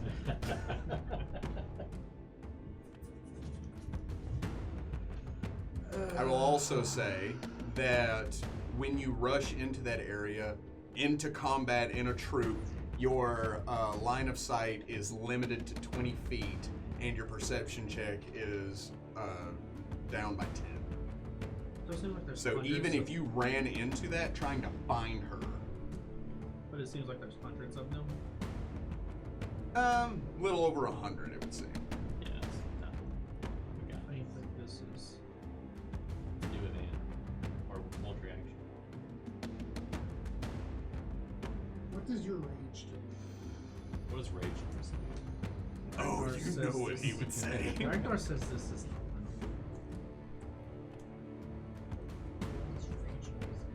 I'm gonna hold my action to see what Harry's going to do. Oh, he runs in. I know. Perry. I cast spontaneous immolation. Okay. You just catch on fire. Yeah, whoever's like between us and the shaman, I'm going at that angle right there. Okay. They do get a fortitude. Okay. How much damage you do? Not as much. How far does it go? It can go 150 feet. Okay, yeah, that'll get to him. It does 10 points of fire damage. And it's an AoE? It's a no, it's not. So that's not. Not really. You set one on fire. But it catches a fire, and each round it catches a swamp. The target. Okay, that one guy. And he catches the next round. He catches Which another mechanically guy, does. and catches another guy. Sure.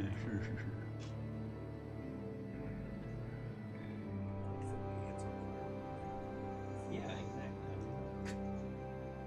When you're In god this size case- to the ants, it won't matter. In this case, the ants can smack back. So, question for future play: if something attacks everything within a say a straight line, does that count? Mechanically, no. There's not one target. It's an area Then yes. of 120-foot line. Yeah, it hits. If it says an area, not the area. not just it Okay. has to be an AOE, regardless of cone, circle, or line. Okay. Okay. Cool. So you ha! And then I duck down. Okay. Stuff. Damon. I can charge. I'm committed to this. Wow, you're gonna die. Unless I just start in lightning. 30 or 20? To the first 20. Okay. So you rush in, you are in combat with them. As you begin to rush forward, suddenly past both of you, Grippli pass all of you, and they follow Damon's charge into battle. You are in the combat. What do you do? I attack. You may, Does he lead in troop fight? effectively. Nice. Troop master. 30. 30? That will strike your opponent. I don't think it's that hard. Well, I rolled good, so I'm not gonna. Roll good area. I mean, they do have AC, even as a troop. Mm. Barely any. Because there's just so many targets. It's a target-rich environment. Look at all these things I can murder. I asked him to I target. did 14 points of damage. Delicious. That's it. So I can do 2 attacks, but I have to do it.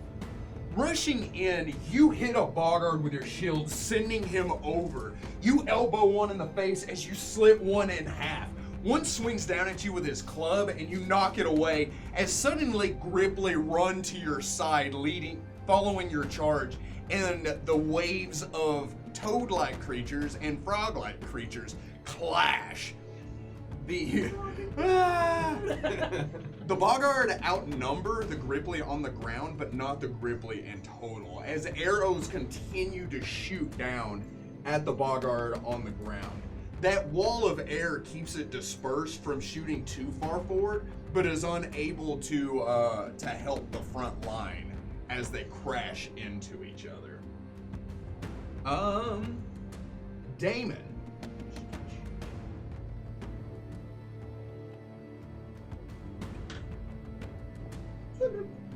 You take 10 points of damage as you rush into the fray, clubs striking against your shoulder, chest, and legs. The boggards begin to push into you, and it's only a matter of time before they get to Perry and Ragnar standing in the back. Top of the round, Ragnar. I'm going to charge in. Okay. Power attack.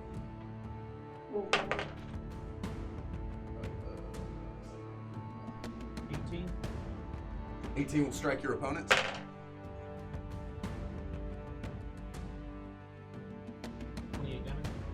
Delicious.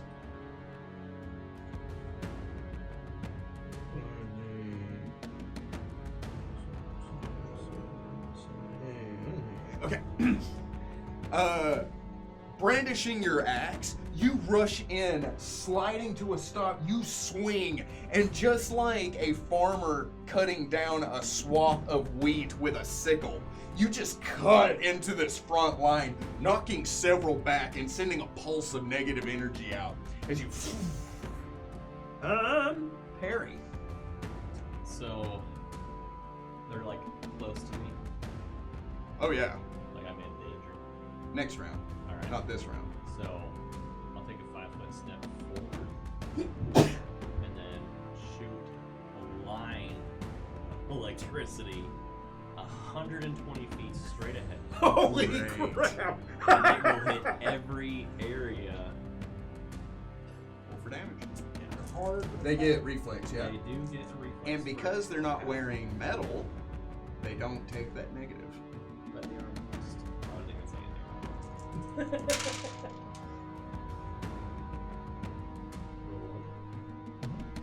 Nice. Are you sure that do they get 1.5 times? That's it. So you don't say yes. Say yes. No, don't say yes, because I don't want that to happen to us. There's sorcerers that they can do that. 26 points of electricity to 120 feet per feet. You chant in tone, you point as your hair begins to rise. The smell of ozone gathers around you, and just like a firebender in Avatar, you just it crackles in a boom, and you see them part as the lightning bolt scatters them in a straight line. And the head fell at least half. Damn it. Your turn. I'm going to moving towards the shaman. With only a vague idea where she is. Yeah, basically. And it So is difficult last known location. It's difficult terrain. Yeah, so I'm gonna take Okay. that one. Wonderful. You kind of lose yourself in the fray, and you're just kind of unable to get a bearing on where you're going. As a boggart slams into you, a Grippli is cut in half in front of you, and you're just kind of looking to either side. Suddenly, you take 8 points of damage. Ragnar 7. As they begin to swarm and stab into you, croaking and roaring in response. As this happens and you begin fighting, the Grippli suddenly stop and you see your line kind of falter as they look up and you see massive shadows wash over the battlefield as you see 6 Quetzalcoatlus fly over the battlefield and begin to barrel towards the trees. Did I mention that there The was archers look up and change fighting the army that you're in the middle of and begin shooting up at the Quetzalcoatlus that are flying into the fray of the trees, landing into the canopy and snapping at the archers. Those individual targets? They are individual targets. That depends on if you want to get their attention or not. Maybe, Maybe it's maybe. Compel hostility. Attacks the nearest creature. Hello, Ryder. Oh, thanks for the idea. Ragnar. I will also continue moving forward, slashing and hacking and destroying and attacking with power. How far can you move? And normally? 40. 40? So... You're in difficult terrain. So 14 to attack? 14 will hit. 29. Delicious. Oh, day.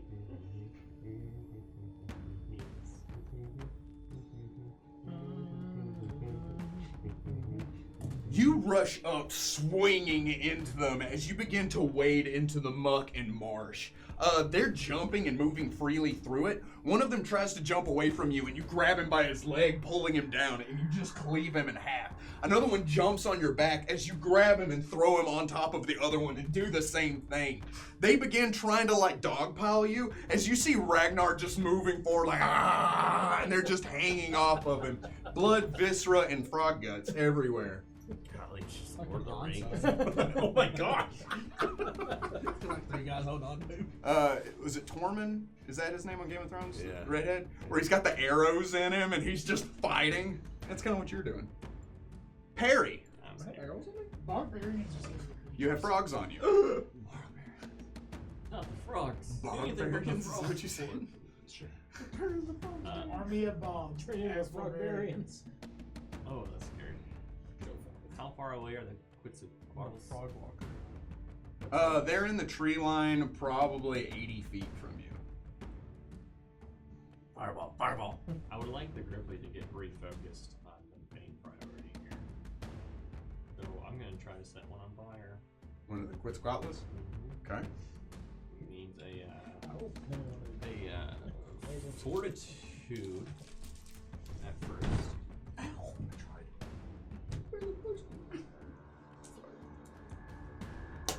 You're like, oh, did I mention they have pterodactyls? That's not. Yeah. Did we mention they have machine guns and Bazookas. helicopters? We playing Ark at Apaches. Mowing people down? Play Ark. I'm getting pretzels.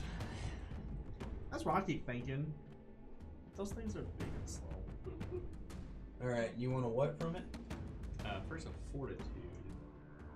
Oof. That don't count. 12. No. Okay. Alright, so it takes 9 points of fire damage and catches on fire. Sure. And any other rolls it needs to make? No. Wonderful. You point up at one of the Quetzalcoatlus. Its back catches on fire, and I'm sorry to any pterosaur fans out there that's like, that's not how you say that. I'm doing my best. It bursts into flames as you see its massive beak open up, and it cries out in pain, flying away from the tree line, just trying to put itself out. It can try. On its turn. Damon. I need to reorient myself. Can I do a survival check on that, or what? Would you give me a check I mean, it's 2024. to try and move to where I last saw the shot? That's my goal until I see something. I mean, you have cardinal directions. Okay. You know that she's that way. I move 10 more points in that direction. 10 more points. 10 more points. That's what he said. If every foot was a point. Yeah, 26 26. and 8 points of damage. Delicious.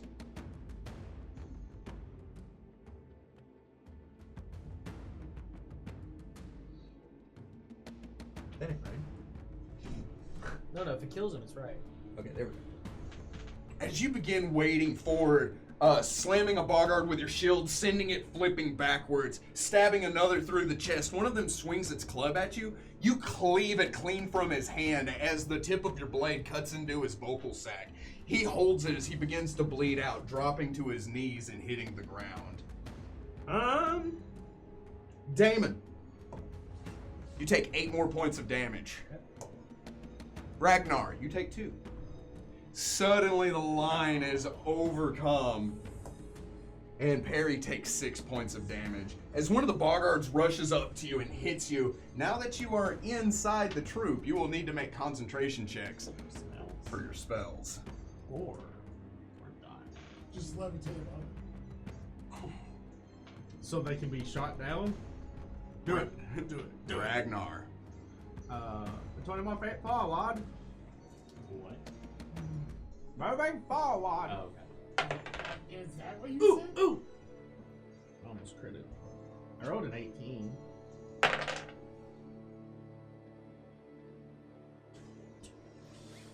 $17 damage. Delicious. What is going on? Hey, having a stroke. I rolled a 1 on my dice. Coming to a stop, you see that there is a massive boulder in front of you. Cool thing, there are no boggards on it. So if you begin to scale it, you are only slowed by how fast you can climb it. How tall is it? Massively no. 15 feet. No, That's only like 45. Okay. You begin moving through the boggart, checking one with the shaft of your axe, sending the blade cutting through several more as blood spatters everywhere, and you have this odd nostalgic feeling. You feel at home here. This is right. All the blood and viscera. Perry. Comforting. I'm gonna levitate up to the tree here. Frolicking. You fly out as several of them begin to swing at you, one of them leaping up but missing you barely. As you get out of the fray, no longer needing to make concentration checks, but possibly gaining the attention of pterosaurs. Sure. So, having an idea of what their goal is, like, this may not work, but I'm gonna try it. I'm gonna cast Gusting Sphere Okay. And what this does is a swirling ball of wind rolls in that direction that I point, and hurling those it strikes with great force. And it's an area of severe wind that rolls and moves 30 feet around. And it can bull rush and push things out of the way. And the area that's in takes 1d6 points of non-lethal bludgeoning damage. It would get here. That's fine, but it goes each round. Yeah. So here's your win. With an attempt to clear the path for my companions. I imagine you put it on the ground and move it forward. Yeah. How much damage does it do? 1d6 non-lethal of force.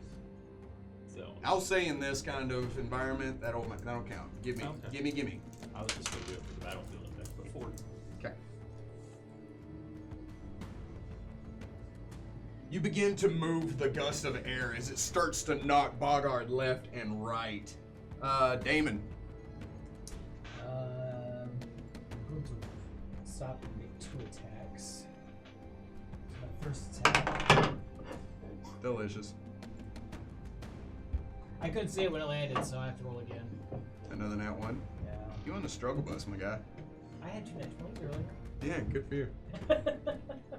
You in the muck. Not bad. 11. Okay.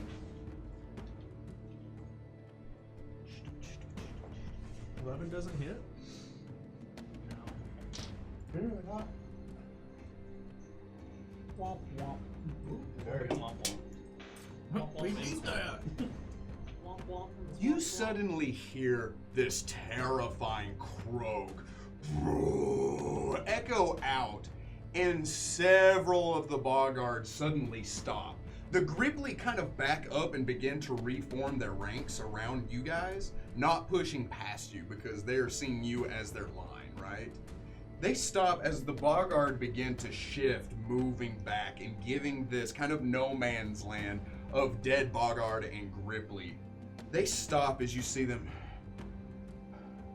looking out over all of you. You see this Bogard making his way towards you. He... My knowledge of tribal battles tells me this is a challenge. Is that what it tells you? Winner take all. But what is it? I only got a 2 and a 4. It is an actual thing in ancient combat. Like, they weren't at it for like hours and hours. There's like a 30-minute bash, you pull back rest. 30-minute bash, pull back rest. As you do that, this Bogard steps forward. He is wearing studded leather armor, and it looks patched together of smaller creatures than himself over his entire body. He carries 2 vicious hand axes that looks like they're made of obsidian and some kind of twisted black root.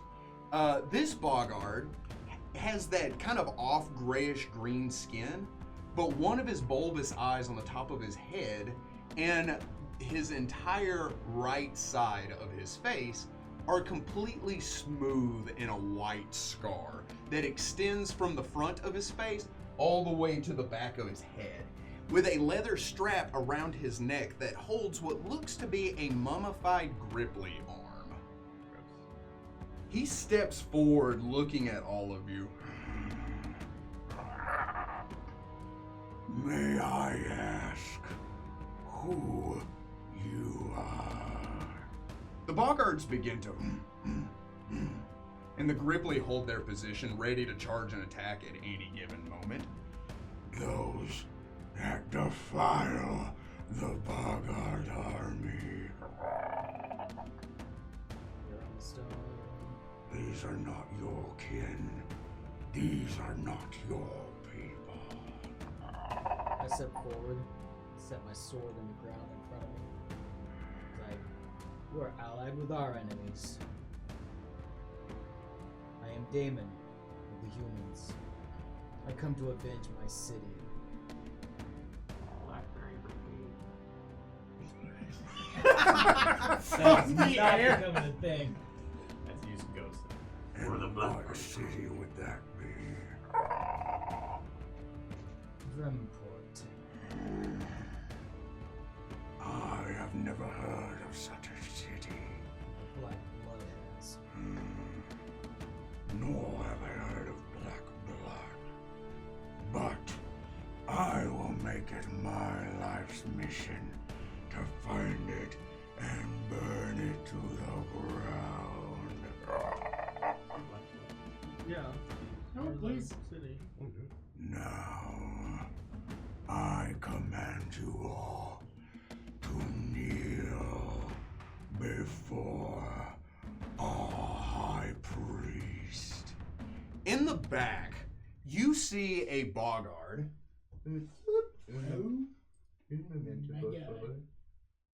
He actually steps up onto this rock, looking down at all of you. The boggard that is addressing you is here. This boggard steps on top of the rock, looking down at all of you. He is corpulent, a massive gut hanging down with a vocal sac that touches his chin, or touches his chest. He has thick arms and powerful fingers that grip a staff as he steps on top of this rock. He is wearing those same kind of terrible fetishes around his neck that the priestess had on her head, except you begin to recognize several of those skulls belonging to Grippli. As he steps on top of this looking down at you, he raises his staff and all the boggards stop their croaking. The area is set in silence as he begins to chant, Mo, Bo, Go. This croak emitting from him much louder than what you would expect from one single creature, and it begins to echo through the boggards low at first. Mo, Bo, Go. And then louder, Mo, Bo, Go. Mo, Bo, Go. They begin to slam their staves on the ground, hitting their armor with their clubs. Mo, Mo, Go! Mo, Mo, Go! You hear this flapping noise as this creature flies in amongst their ranks, landing in the middle of all of them. Of bulbous body and bizarre shape, this gigantic toad-like beast combines the most disturbing traits of dragon and amphibian. Reptilian wings unfurl from its leaking corpulence, its frame heaped with rolls of corded muscle and moist frog fat. 3 buckler-sized yellow eyes protrude above a wide, drooling maw lined with teeth the size of daggers. From this cavernous hollow echoing with deep croaking belches darts a thick tongue the color of an angry bruise, darting forth to greedy snatch up flies, birds, and anything else that comes too near it. Mo, Bo, Go! They stop. It lands raising up looking at all of you, opening its mouth and releasing a tremendous croak that blurs the air and causes all of you to cover your ears and buckle down. And we will pick it up there next time. Thank you very much for joining us, adventurers. Remember that this has been a good day to die. See ya. Run, Is it run, Demon? run, We made it out. run, you fucking fools, run.